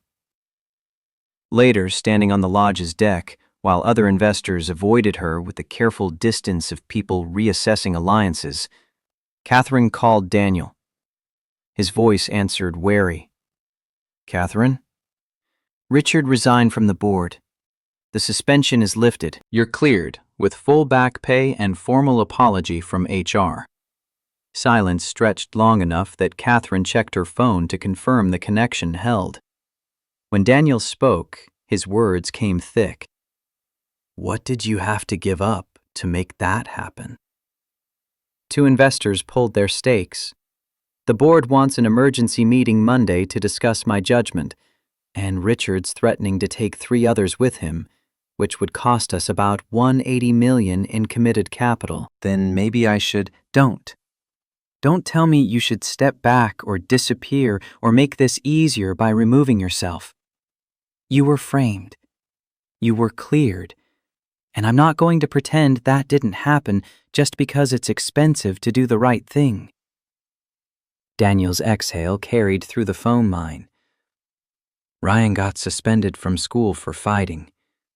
Kids called me a gold digger, said I'm using you for money. He defended me with fists because he's 8 and doesn't have better tools yet. Every day I stay visible in your world, he pays the price." Catherine gripped the deck railing, looking out at mountains that didn't care about human complications. "Then we make it stop being my world and your world. We make it our world, where Ryan and Lily don't have to choose sides because there aren't sides anymore.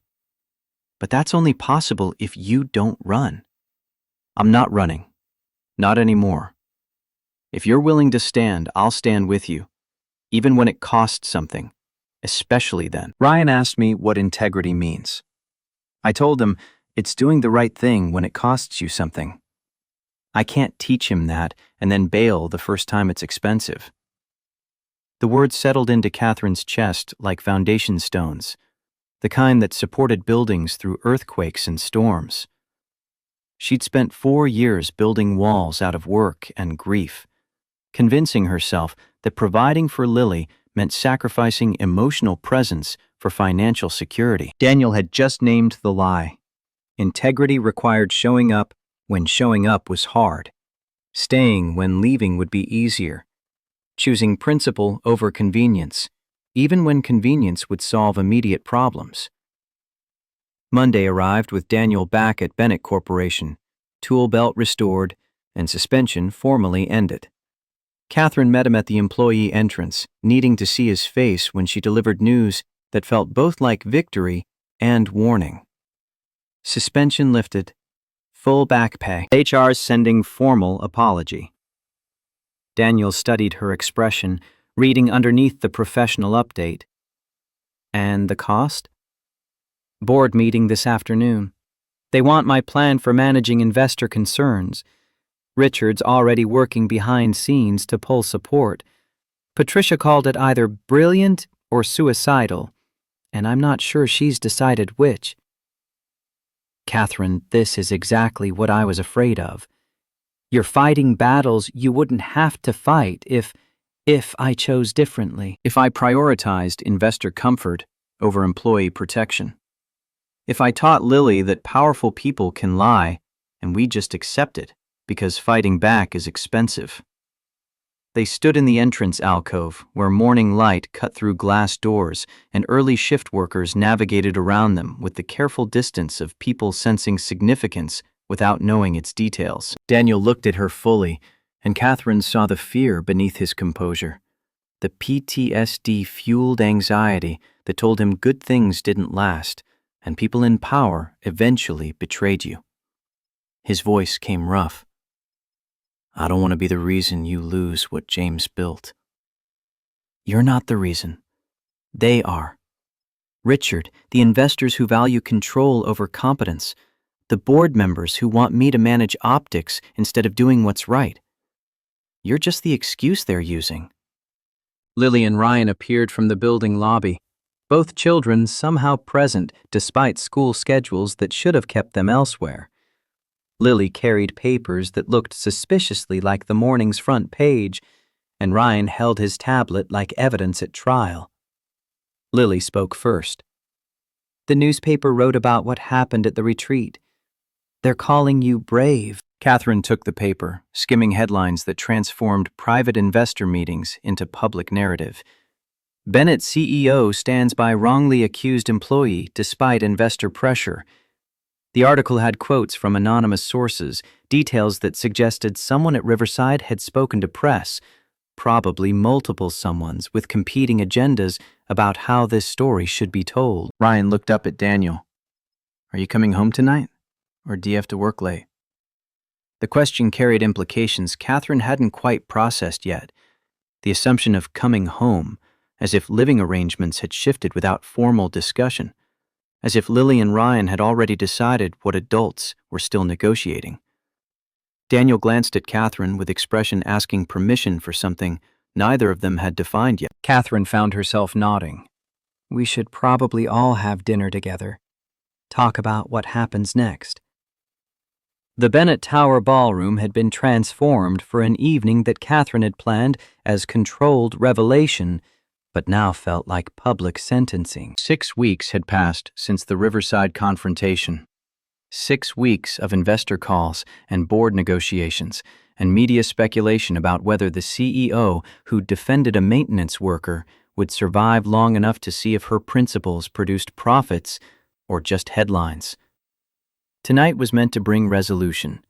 The 5 original candidates, Thomas, Dr. Hayes, Blake, Nathan, Gabriel, stood in evening wear that announced their suitability for formal occasions and families that valued appearances. Select media occupied designated areas with cameras that would document whatever happened for consumption by audiences who confused observation with participation. Board members clustered near exits, their presence suggesting they expected outcomes worth witnessing or disasters worth avoiding. Possibly both. Daniel arrived in a suit borrowed from Jack Wilson, his maintenance mentor, who'd been the same size 30 years prior, and whose taste in formal wear suggested different decades. The fit was close enough to pass in dim lighting, distant enough that Daniel looked like someone wearing a costume rather than comfortable in his own clothing. Ryan stood beside his father in his only dress shirt, the one they'd bought for his grandfather's funeral, and which now barely reached his wrists because 8-year-olds grew faster than budgets allowed for wardrobe updates. Lily found them near the entrance, her dress silver like her mother's, her expression carrying the determination of people who'd made decisions and wouldn't be persuaded toward different ones. She took Ryan's hand with the naturalness of children who hadn't learned yet that some connections required permission from authorities who measured suitability in metrics beyond mutual trust. Catherine stood at the small stage, looking out at the assembled witnesses to whatever she was about to do. The plan had been simple 6 weeks ago.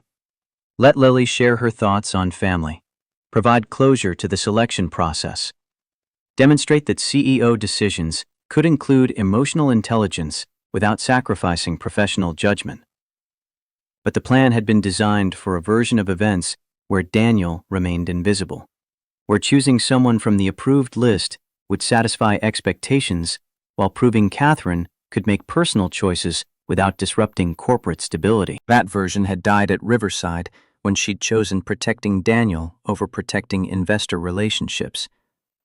Now she stood at a podium with cameras recording and Thomas preparing his pitch about stability and partnership and all the reasonable things that looked perfect on paper and felt empty in practice.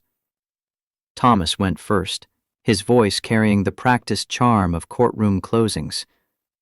Catherine, I can offer you stability, legal expertise, a partnership where your professional demands and personal needs don't compete. Dr. Hayes followed with empathy-forward messaging. I understand the demands of your work because I face similar pressures. Healthcare and housing both require balancing human needs with systemic realities. I can offer Lily a home where compassion and competence coexist. Blake delivered his pitch like market analysis. Financial security for Lily's future. Networks that open doors she doesn't even know exist yet. Strategic partnership that strengthens both our positions. Nathan spoke about building beautiful lives the way he built beautiful buildings, finding harmony between form and function. Gabriel emphasized family connection and hospitality. Empire resources that could provide stability and adventure in equal measure. Each man presented reasonable arguments for their suitability. None of them talked about being a father. They discussed what they'd provide Catherine, what benefits Lily would receive through association, what their partnership would mean for Bennett Corporation and its stakeholders. They pitched marriages as mergers, family formation as strategic alliance. Lily took the microphone without waiting for invitation or permission, her small hands gripping the stand designed for adults twice her height. She looked out at the assembled audience with the directness that made grown people uncomfortable. Thank you all for the nice words. You're all successful and accomplished, and probably good at your jobs. The pause stretched long enough that people shifted in their seats, recognizing transition coming but unsure of its direction. Lily's voice strengthened. But none of you talked about being a dad. You talked about what you'd give my mom, or our company, or my future. You didn't talk about making pancakes on Sunday, or fixing squeaky doors, or telling me when I'm wrong in ways that help me do better, instead of making me feel small. Catherine felt her throat tighten, watching her daughter articulate truths she'd been avoiding in service of plans that looked good in frameworks, but ignored what actually mattered. Lily had been cataloging the difference between men who fit criteria and men who fit their lives, between candidates who checked boxes and people who showed up when elevators stuck. Lily walked toward the back of the ballroom, her path deliberate. I need someone who doesn't panic when things break because he knows how to fix them. Someone who makes mom smile in ways that aren't about work or money or appearing successful for cameras. Someone like Mr. Foster. The room erupted in gasps and camera flashes and whispered speculations about whether this was planned theater or unscripted disaster. Richard's replacement on the board stood with expressions suggesting this confirmed every concern about Catherine's judgment being compromised. Patricia's face registered something closer to sympathy mixed with resignation, recognizing that some choices couldn't be unmade once 10-year-olds named them in front of investors and media. Catherine moved toward Lily, toward Daniel, toward the decision her daughter had just made public in ways that eliminated retreat as option. She reached them near the back tables, where Daniel stood frozen between wanting to flee and wanting to stay, Ryan gripping his hand like anchor, preventing escape. Catherine's voice carried to microphones designed to capture moments exactly like this. 4 months ago, I thought this was about finding someone who fit my world, someone whose credentials and connections would make sense to boards and investors and people who measure suitability in resumes and portfolios.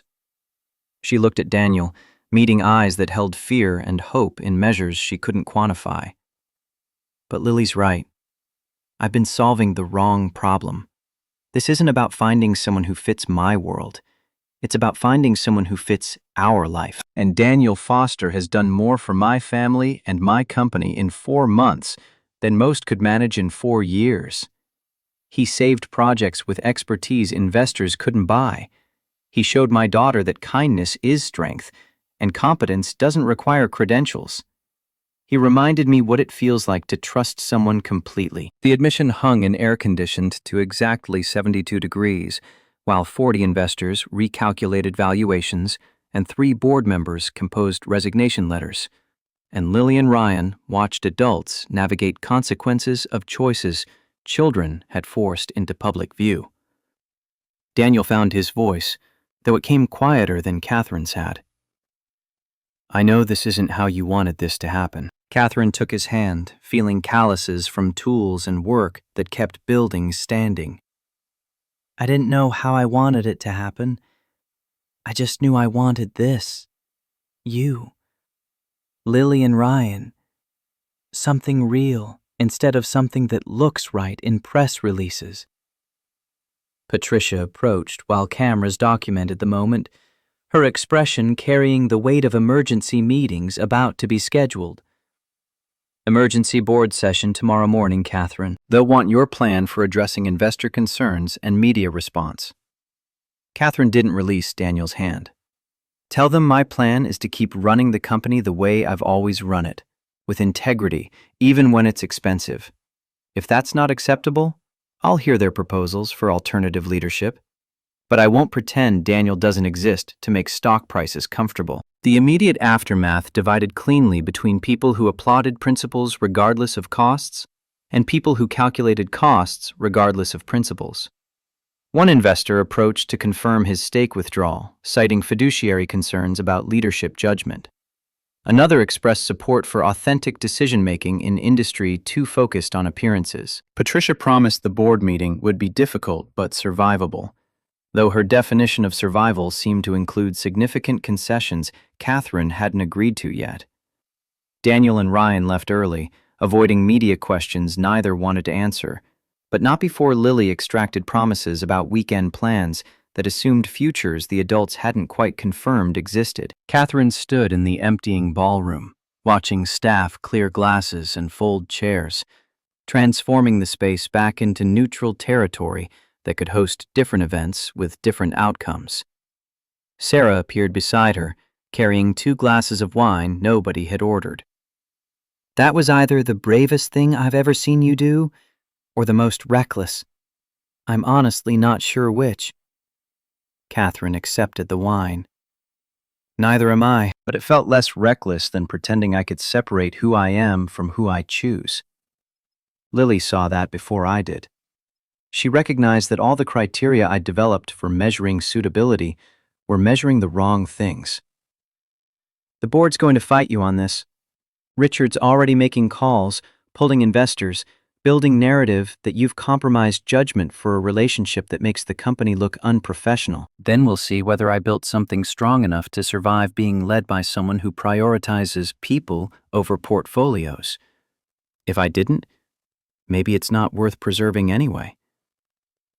The words felt more confident than Catherine's actual certainty justified, but sometimes leadership required projecting conviction while privately harboring doubts that kept sleep elusive and decisions provisional. She'd just bet her company, her reputation, and Lily's inheritance on the possibility that doing the right thing mattered more than doing the comfortable thing.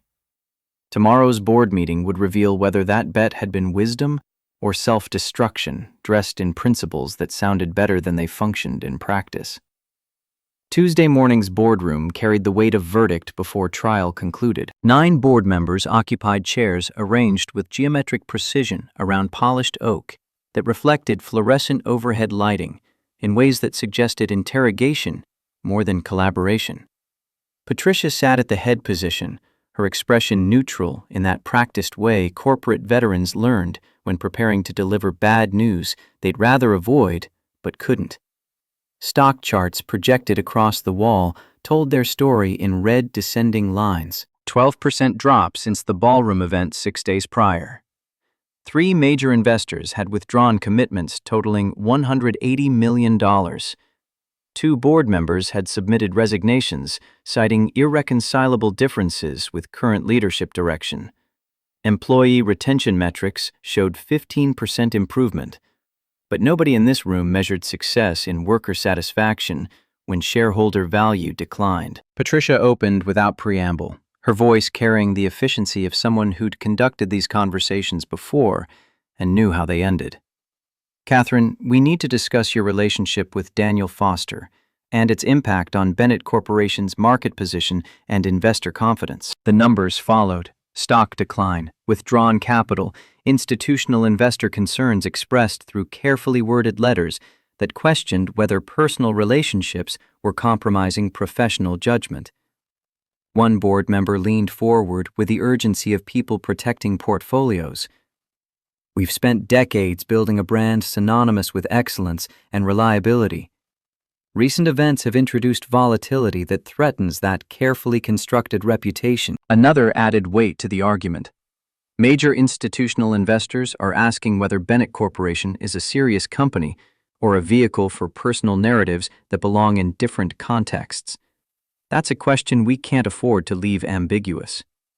Catherine absorbed the assault with the composure she'd learned from years defending budgets and timelines against people who measured everything in quarterly increments. But beneath professional armor, fear coiled tight. The recognition that they might actually force her to choose between the company James built and the life Lily had demanded she build alongside it. Patricia's tone softened into something approximating sympathy. No one's asking you to end anything immediately. But strategic distance, clear separation between personal and professional spheres, some public acknowledgement that... Catherine's interruption arrived sharp. That I'll pretend Daniel doesn't exist so stock prices recover? That I'll demonstrate leadership by hiding relationships that make investors uncomfortable? The board member who'd raised reputation concerns tried diplomacy. We're asking you to prioritize 400 employees whose livelihoods depend on this company's financial stability over a personal connection that, however meaningful to you, creates market uncertainty. And I'm asking you to remember why this company exists. We build housing for people others overlook. We create communities in neighborhoods investors ignore because returns don't meet arbitrary thresholds. When did we become the institution that overlooks people based on credentials instead of character? Silence settled heavy, while board members exchanged glances that communicated strategies Catherine couldn't decode, but recognized as coordinated. Patricia cleared her throat. We've taken a preliminary vote, 7-2 in favor of implementing structural changes. You'd remain CEO, but with oversight committee review of major decisions. Personal life would be maintained separately from corporate events and public communications about company direction. The translation arrived clear. Keep Daniel, but surrender authority. Maintain title while losing power. Become figurehead leadership while others actually governed. Catherine felt the trap close around options that had seemed broader before this meeting began. Richard's influence remained visible even in his absence, his carefully placed calls to investors and board members producing exactly the pressure campaign he'd orchestrated to force this moment. He'd lost his seat but retained enough connections to damage Catherine's position from outside, proving that some battles couldn't be won by being right when opponents controlled enough resources to make rightness irrelevant. Catherine stood, the motion drawing attention because people seated in boardrooms maintained that position until meetings concluded or they'd been dismissed. Her voice carried the certainty of decisions made before their full cost became visible. Here's my counterproposal. Give me 90 days. If stock hasn't recovered, and if we haven't secured new investors who understand that authentic leadership creates long-term value even when it costs short-term comfort, I'll resign as CEO. You can find someone whose personal life doesn't create market volatility. The board absorbed this offer in stages, some members recognizing it as capitulation, disguised as negotiation, others understanding it as Catherine calling their bluff by making termination her choice rather than theirs. Patricia's expression shifted towards something resembling respect. You'd give up the company rather than separate your personal choices from professional obligations? I'd give up the title, but I won't give up the principle that people matter more than portfolios, that character counts more than credentials, that doing right things costs something, and that cost is worth paying. Board member 2 shook his head. That's either incredibly brave or professionally suicidal. It's both. I learned from Daniel that integrity means doing the right thing when it costs you something. I can't teach Lily that principle and then abandon it the first time it's expensive. The 90-day clock started ticking immediately. Each day a countdown toward either vindication, or unemployment. Catherine left the boardroom knowing she'd just wagered everything James had built on the possibility that values produced results, even when markets initially punished them. Some choices defined leaders more permanently than quarterly earnings, establishing whether principles survived contact with consequences or dissolved under pressure from people who measured worth in different currencies. The media siege began Tuesday afternoon and escalated through rhythms Catherine recognized from previous crises, but had never experienced as primary target. Photographers camped outside Bennett Corporation headquarters. Reporters called her cell phone, somehow obtained through sources she couldn't identify. Headlines multiplied across platforms that treated corporate governance like soap opera. CEO gambles empire on janitor romance. Bennett Corporation stocks tumble as leader chooses heart over profit. Modern fairy tale or corporate disaster? Catherine's mother arrived at the penthouse Wednesday evening without invitation, carrying opinions she'd been restraining through phone calls that Catherine had been avoiding. Elizabeth Bennett represented old money and older values, her world built on foundations where appearances determined reality, and personal choices remained private, specifically because making them public invited exactly the kind of scrutiny Catherine now faced. Elizabeth's opening carried the disappointment of parents watching children make mistakes they'd warned against. Darling, I've watched you build this company from James's small firm into something that matters. Don't destroy it for sentiment that feels meaningful now, but won't sustain you when the board forces you out. Catherine poured tea she wouldn't drink. It's not sentiment, Mother. It's truth. Daniel is competent, honest, good with Lily. Those qualities matter more than whether he fits expectations about who belongs at galas and investor dinners.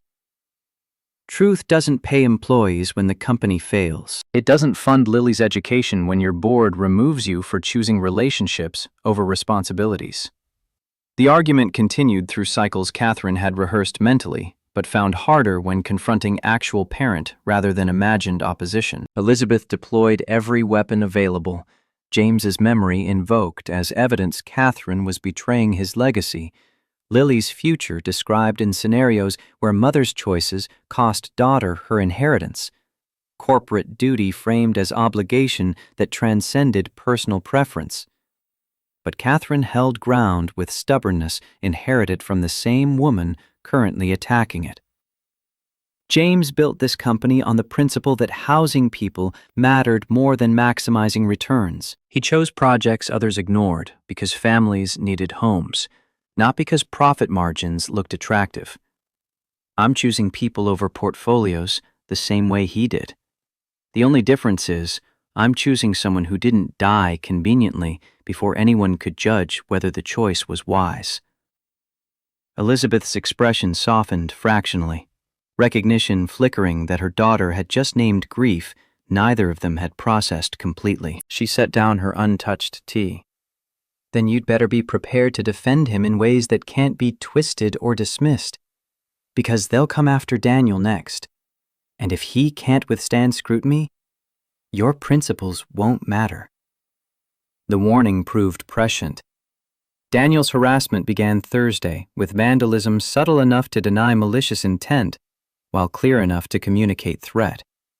Flat tire with nails placed deliberately rather than accidentally acquired. Graffiti on his building locker reading "Gold Digger" in letters large enough to embarrass, but small enough to claim kids did it. Anonymous emails flooding his personal account with messages suggesting he leave Catherine alone before consequences escalated beyond property damage. Daniel absorbed the attacks with the weariness of someone who'd survived worse and learned that responding often amplified problems rather than solving them. But Friday brought Ryan home early from school with suspension notice and injuries that transformed abstract harassment into tangible harm requiring parental response Daniel couldn't suppress through practiced stoicism. Ryan's explanation came matter-of-fact, despite the split lip and bruised ribs. Jake Thompson said you're using Mrs. Bennett, that you're lying to get her money. I told him he was wrong. He said, "Prove it." So I hit him. Then his friends hit me. Then the teacher stopped it and suspended everyone. Daniel drove to the school, despite knowing his presence would escalate situations already spiraling beyond control.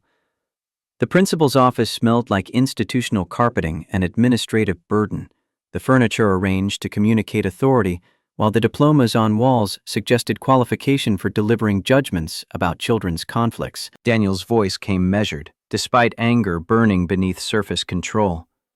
My son defended me against bullies, who reduced complex human relationships to financial transactions. And your response is suspending the victim alongside the aggressors? The principal maintained professional distance. Your son initiated physical violence. School policy requires consequences, regardless of provocation. The other students will face equal suspension, but Ryan's actions violated conduct standards that don't include exceptions for defending family honor. Ryan gripped Daniel's arm, his voice cutting through adult conflict with clarity children accessed when situations required stopping parents from making things worse. Dad, it's okay. 3 days off isn't worth you getting arrested for yelling at principals. The observation landed with enough accuracy to penetrate Daniel's fury. His 8-year-old son had become the adult in this exchange, the one maintaining perspective, while Daniel lost it to rage, born from watching his child pay prices for choices Daniel had made. Shame and gratitude competed for dominance, while Daniel apologized to the principal and extracted Ryan from the office before saying things that would transform 3-day suspension into permanent expulsion. In the parking lot, Daniel pulled his son close. I'm sorry you're dealing with this because of me. Ryan's response carried wisdom beyond his years. You taught me that doing the right thing costs something. This is just the cost. We pay it and keep going. Lily's essay appeared in the Metropolitan Journal's Sunday edition, positioned prominently in the opinions section, where editors placed pieces calculated to generate discussion and controversy in equal measure. Her teacher had submitted it without Catherine's permission or knowledge, recognizing that 10-year-old perspectives on family occasionally held insights adult commentators missed while performing sophistication. The essay's title, What Family Really Means, introduced Lily's argument with directness that made editorial hedging impossible. She wrote about watching her mother choose principles over convenience, about recognizing that her father would have approved of Daniel precisely because he didn't fit expectations, about understanding that families formed through choice mattered as much as families formed through biology or social convention. The piece went viral in ways print journalism rarely achieved, shared across platforms by people who found Lily's voice refreshing or infuriating, depending on whether they valued authenticity over propriety. Comment sections divided cleanly between those praising Catherine's courage and those condemning her judgment, between those celebrating Lily's wisdom and those questioning whether 10-year-olds should influence corporate governance through public declarations. Catherine read the essay 3 times, each pass revealing new layers in her daughter's understanding of situations adults had been navigating with considerably less clarity. Lily had synthesized months of observation into arguments Catherine herself should have been making. That competence mattered more than credentials.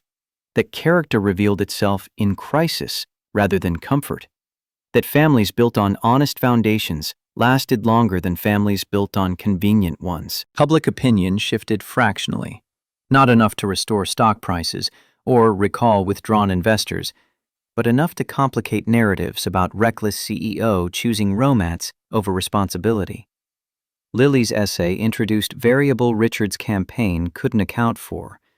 The voice of the child whose welfare supposedly justified everyone's concern, now defending the choice adults claimed endangered her. 60 days into the 90-day countdown, Catherine's inbox delivered salvation disguised as routine meeting request.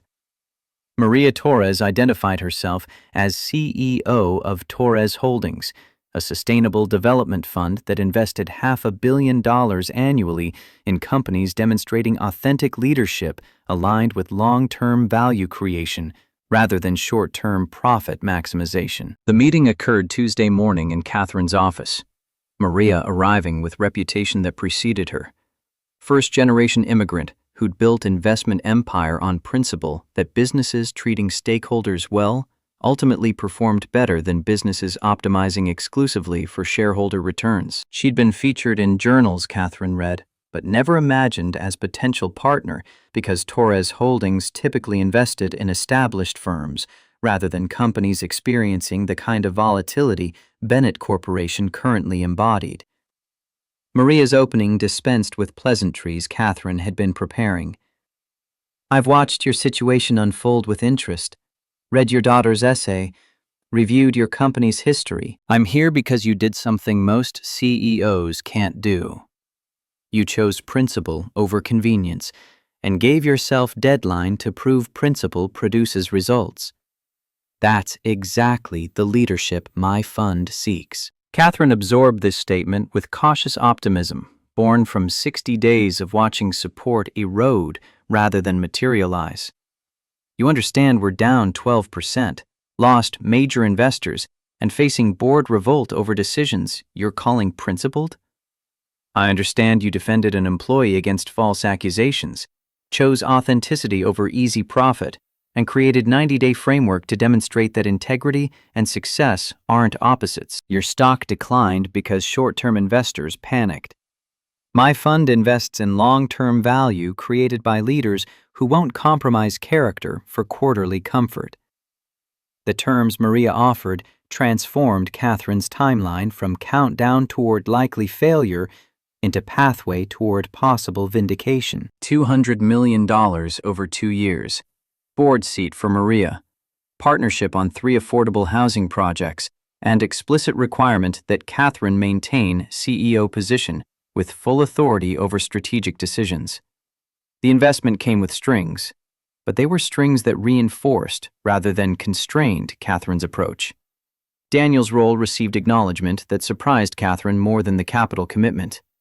"I read about the Westfield solution. That kind of practical innovation from unexpected sources is exactly what sustainable development needs. Would Mr. Foster consider consulting on structural engineering for our projects? We'd pay market rate for expertise, regardless of where it comes from." Catherine looked at Maria, recognizing alliance forming based on shared values rather than shared demographics or conventional investor criteria. That's his choice. He's maintained his maintenance position even after everything that's happened. Says he likes fixing things, keeping buildings honest through work that matters whether anyone notices. Perfect. We need people who remember where they came from and why foundations matter more than facades. The emergency board meeting convened that afternoon, Catherine presenting Maria's offer with the satisfaction of people whose bets paid off before deadline expired. Richard's replacement on the board tried undermining the victory. One investor doesn't solve fundamental concerns about judgment and governance. Maria's response arrived firm. "Actually, I've brought consortium.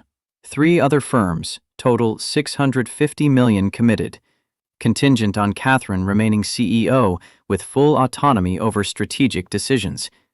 We're investing in her leadership, not committee management that compromises vision for comfort." The board's objections dissolved under weight of capital that exceeded withdrawn investments and came with validation Catherine's approach had been correct rather than reckless.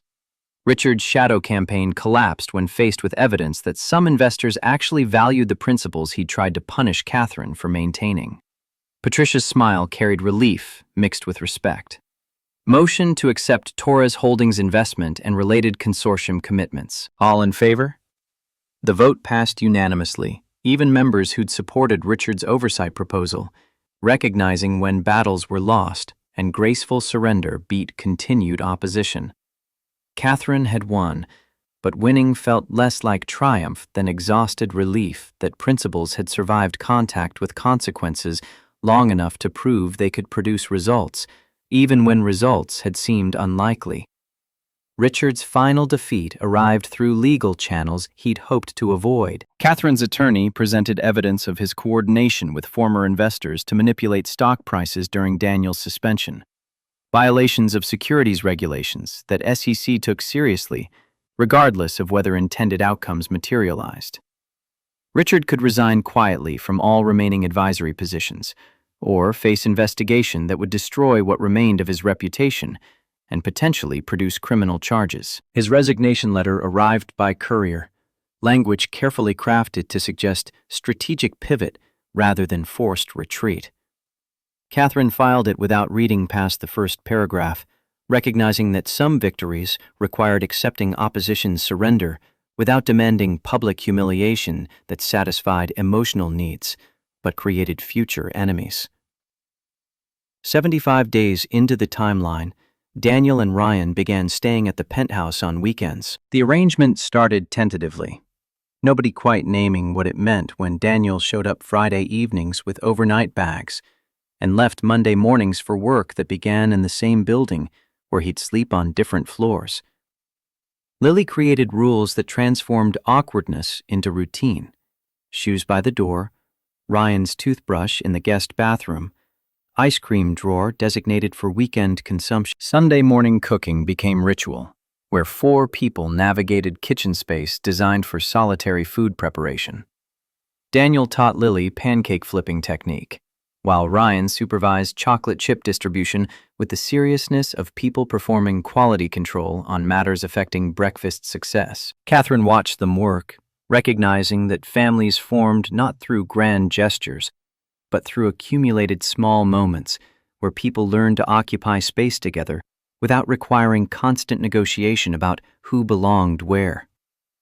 The conversation Catherine had been avoiding finally arrived Saturday evening, after the children were asleep and adults couldn't postpone difficult questions behind excuses about protecting young ears from complicated truths. Daniel stood at the penthouse windows where Manhattan sprawled below like circuit board lighting the darkness, his voice quiet. Where does this go? Realistically. Catherine joined him at the glass. I don't know. I've never dated someone while running a company and raising a daughter, and recovering from board revolts. I can't give you the life you're accustomed to. No private jets or vacation homes, or the kind of security that comes from marrying someone whose income matches yours. I don't need those things. I need someone who shows up when showing up matters. You've done that consistently since the elevator. That's worth more than any prenuptial asset inventory. Daniel turned to face her fully. I have PTSD from a lawsuit that destroyed my career. I wake up panicking about failures that happened years ago. Ryan's still processing his mother leaving us because poverty wasn't part of her marriage plan. We come with damage that doesn't heal just because circumstances improve. And I come with a dead husband I still love, and a daughter who remembers him, and a company built on his foundation that I'm terrified of failing. We're both carrying things that don't resolve easily. Maybe that's why this works. We understand that healing isn't prerequisite for moving forward. It's something we do together while building whatever this becomes. The kiss that followed felt less like romance and more like treaty between people acknowledging they'd been fighting same battles from different positions and might accomplish more through alliance than isolation. Neither of them had wanted this when Catherine planned her 4-month candidate selection process. But what they wanted and what they needed had turned out to be different things, and Lily had been right about which mattered more. Block 25 construction had completed on schedule, despite early engineering problems, the building now housing families who'd been waiting years for affordable units in neighborhoods where market rate rents exceeded what honest work could sustain. Daniel took Catherine there on day 85, ostensibly to show her final inspections, but actually to return them to the place where their story had shifted from professional courtesy to something neither had quite known how to name yet. They stood in the lobby where elevator rescue had occurred months prior, the car now functioning properly thanks to relay replacements Daniel had personally supervised. He guided her to the building's roof deck, where tenants would gather for community events and children would play in spaces designed for safety rather than aesthetic appeal. Daniel's voice carried the texture of someone who'd rehearsed words without quite perfecting their delivery. When I lost everything 5 years ago, I thought the best parts of my life were finished. That engineering career defined me, and without it, I was just someone who fixed things other people broke. Then I met you and Lily in an elevator that wouldn't cooperate, and I remembered that fixing things actually matters more than designing them. That showing up when people need you counts for more than credentials proving you're qualified to help. He knelt on the roof deck, the gesture awkward in work clothes on concrete still bearing construction dust. Catherine Bennett, I don't fit your world. Probably never will. But I fit your life, and you fit mine. And Lily and Ryan have already decided we're family, even if adults are still negotiating terminology. I'm asking if you'll build something with me, not empire or image or the kind of family that looks good in photographs. Just the real thing, messy and complicated and honest. The ring he produced came from his grandmother, sapphire surrounded by small diamonds, the kind of jewelry that carried history instead of price tags. Catherine's tears arrived before words, the physical response bypassing calculation about whether this was wise or reckless or some combination that defied categorization. Her answer came certain, despite uncertainty about everything except the essential truth. Yes, 1,000 times yes. Because you're right, you don't fit my world. But you helped me build a better one where fitting matters less than being real. Lily and Ryan emerged from the stairwell where they'd been waiting with the transparency of children who'd been told to hide but lacked adult skill at subtle positioning. They'd clearly been part of Daniel's planning, the family compass engraved before the proposal happened, the certainty that Catherine would say yes, built into logistics that required child participation. Ryan's question arrived pragmatic. Does this mean we're actually brothers and sister now, instead of just friends? Lily's response carried the finality of people who'd decided outcomes before adults caught up. We've been family since the elevator. This just makes it official. Day 88 brought final vindication disguised as press conference Catherine had scheduled to provide closure on the 90-day challenge before deadline expired. Bennett Tower lobby filled with media who'd been covering the story since Lily's ballroom declaration, expecting either victory lap or resignation delivered with dignity that made failure look like principled choice. Catherine stood at the podium, Maria Torres beside her, providing visible evidence that new investors existed and supported continued leadership. The numbers projected behind her told their own story. Stock price recovered to 2% above pre-controversy levels. Employee retention up 15%. 3 affordable housing projects secured, with Torres Holdings partnership providing capital and credibility that Richard's withdrawal had threatened to eliminate. Her opening acknowledged costs without apologizing for paying them. 88 days ago, I made a choice many people called reckless. I publicly acknowledged my relationship with Daniel Foster, a maintenance supervisor who'd been falsely accused of security violations by investors who saw his competence as threat to their influence. I was told this choice would destroy the company, damage our brand, cost me everything I'd built. The pause let cameras capture her expression, the media training Catherine had received years ago finally serving purpose beyond quarterly earnings announcements. They were partly right. It cost me. Lost investors, board members, stock value, relationships with people who measured my worth exclusively through corporate performance. But here's what I gained. The slides advanced. Torres Holdings investment, consortium commitments totaling $650 million, employee satisfaction metrics showing Bennett Corporation becoming employer of choice for people who valued authentic leadership, 3 housing projects that would shelter families while generating returns, proving principle and profit weren't opposites. More importantly, I gained something balance sheets don't measure. Integrity. I gained a partner who sees me rather than my net worth, who solves problems through competence rather than connections, who shows Lily that character matters more than credentials. Last night, Daniel Foster asked me to marry him. I said yes.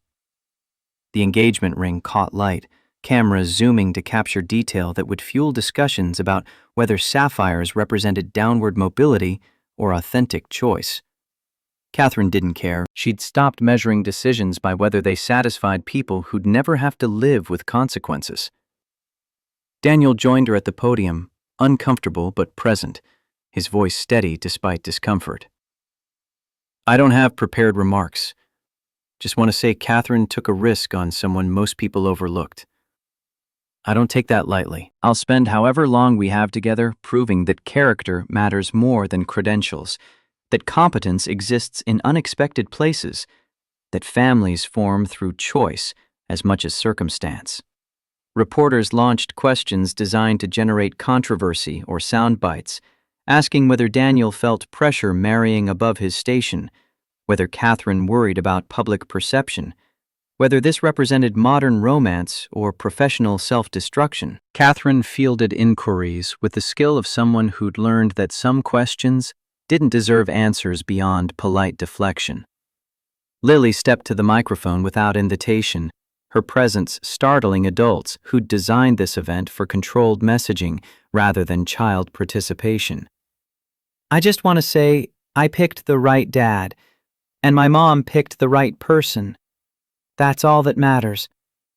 The simplicity of it diffused attempts to manufacture drama from decisions that felt straightforward to the 10-year-old who'd initiated everything.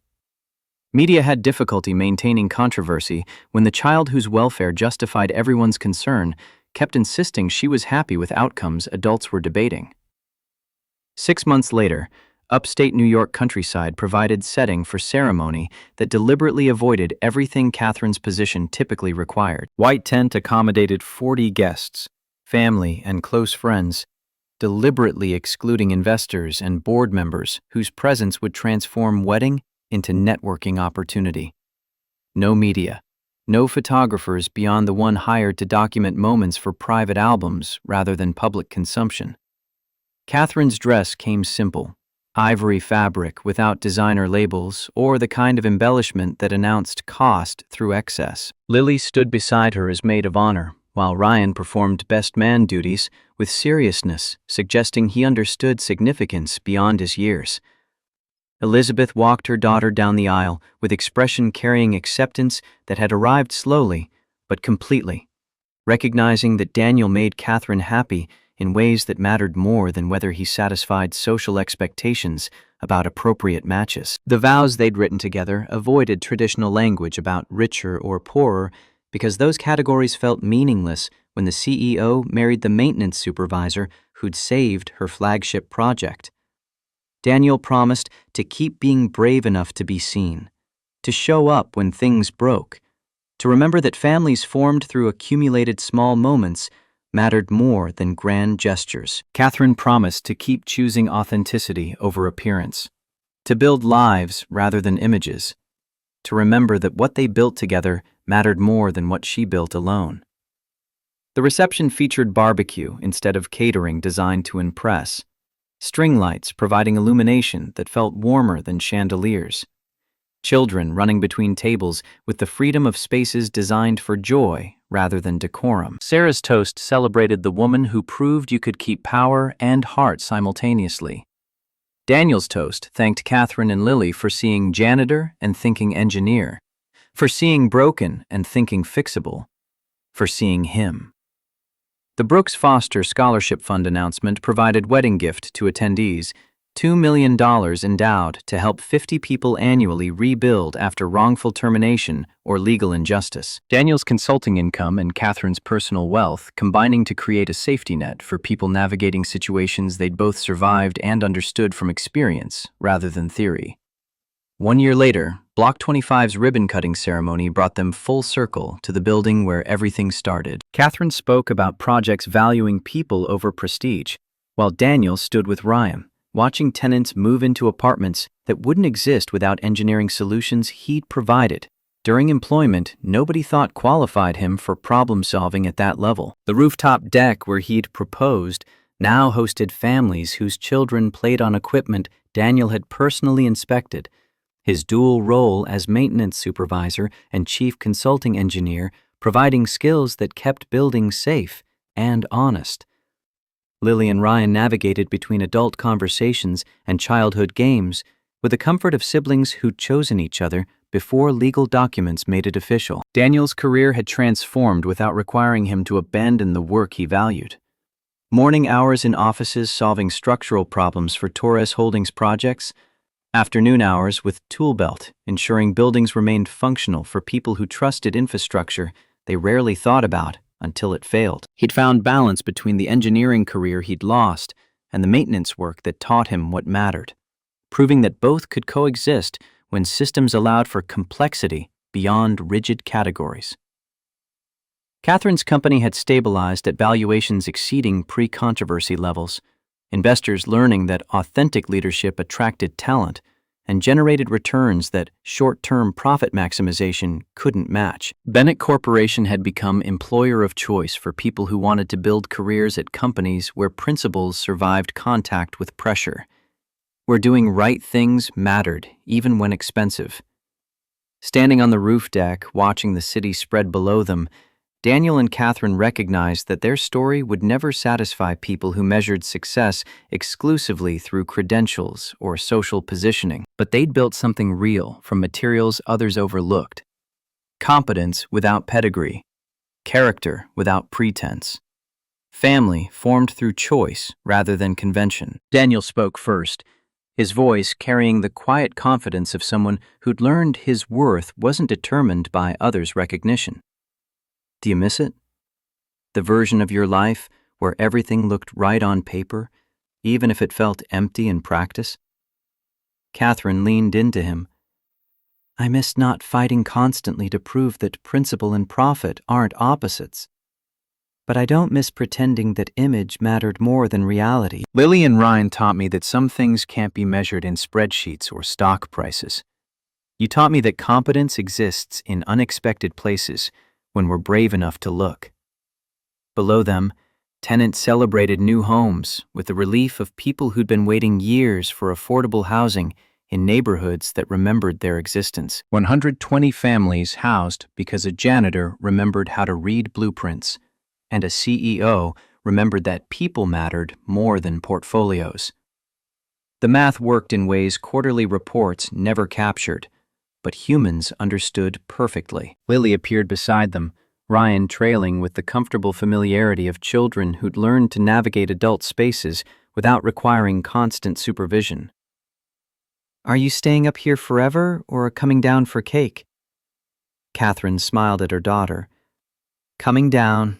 Some things matter more than views from rooftops. They descended together, 4 people who'd formed family through crisis and choice, through elevator rescues and board revolts, through principles maintained when abandoning them would have been easier. Status hadn't built their family. Love had. Respect held it together, and honesty made it the kind of home where broken things got fixed and people got seen, and belonging didn't require credentials or pedigree or anything except showing up when showing up mattered most.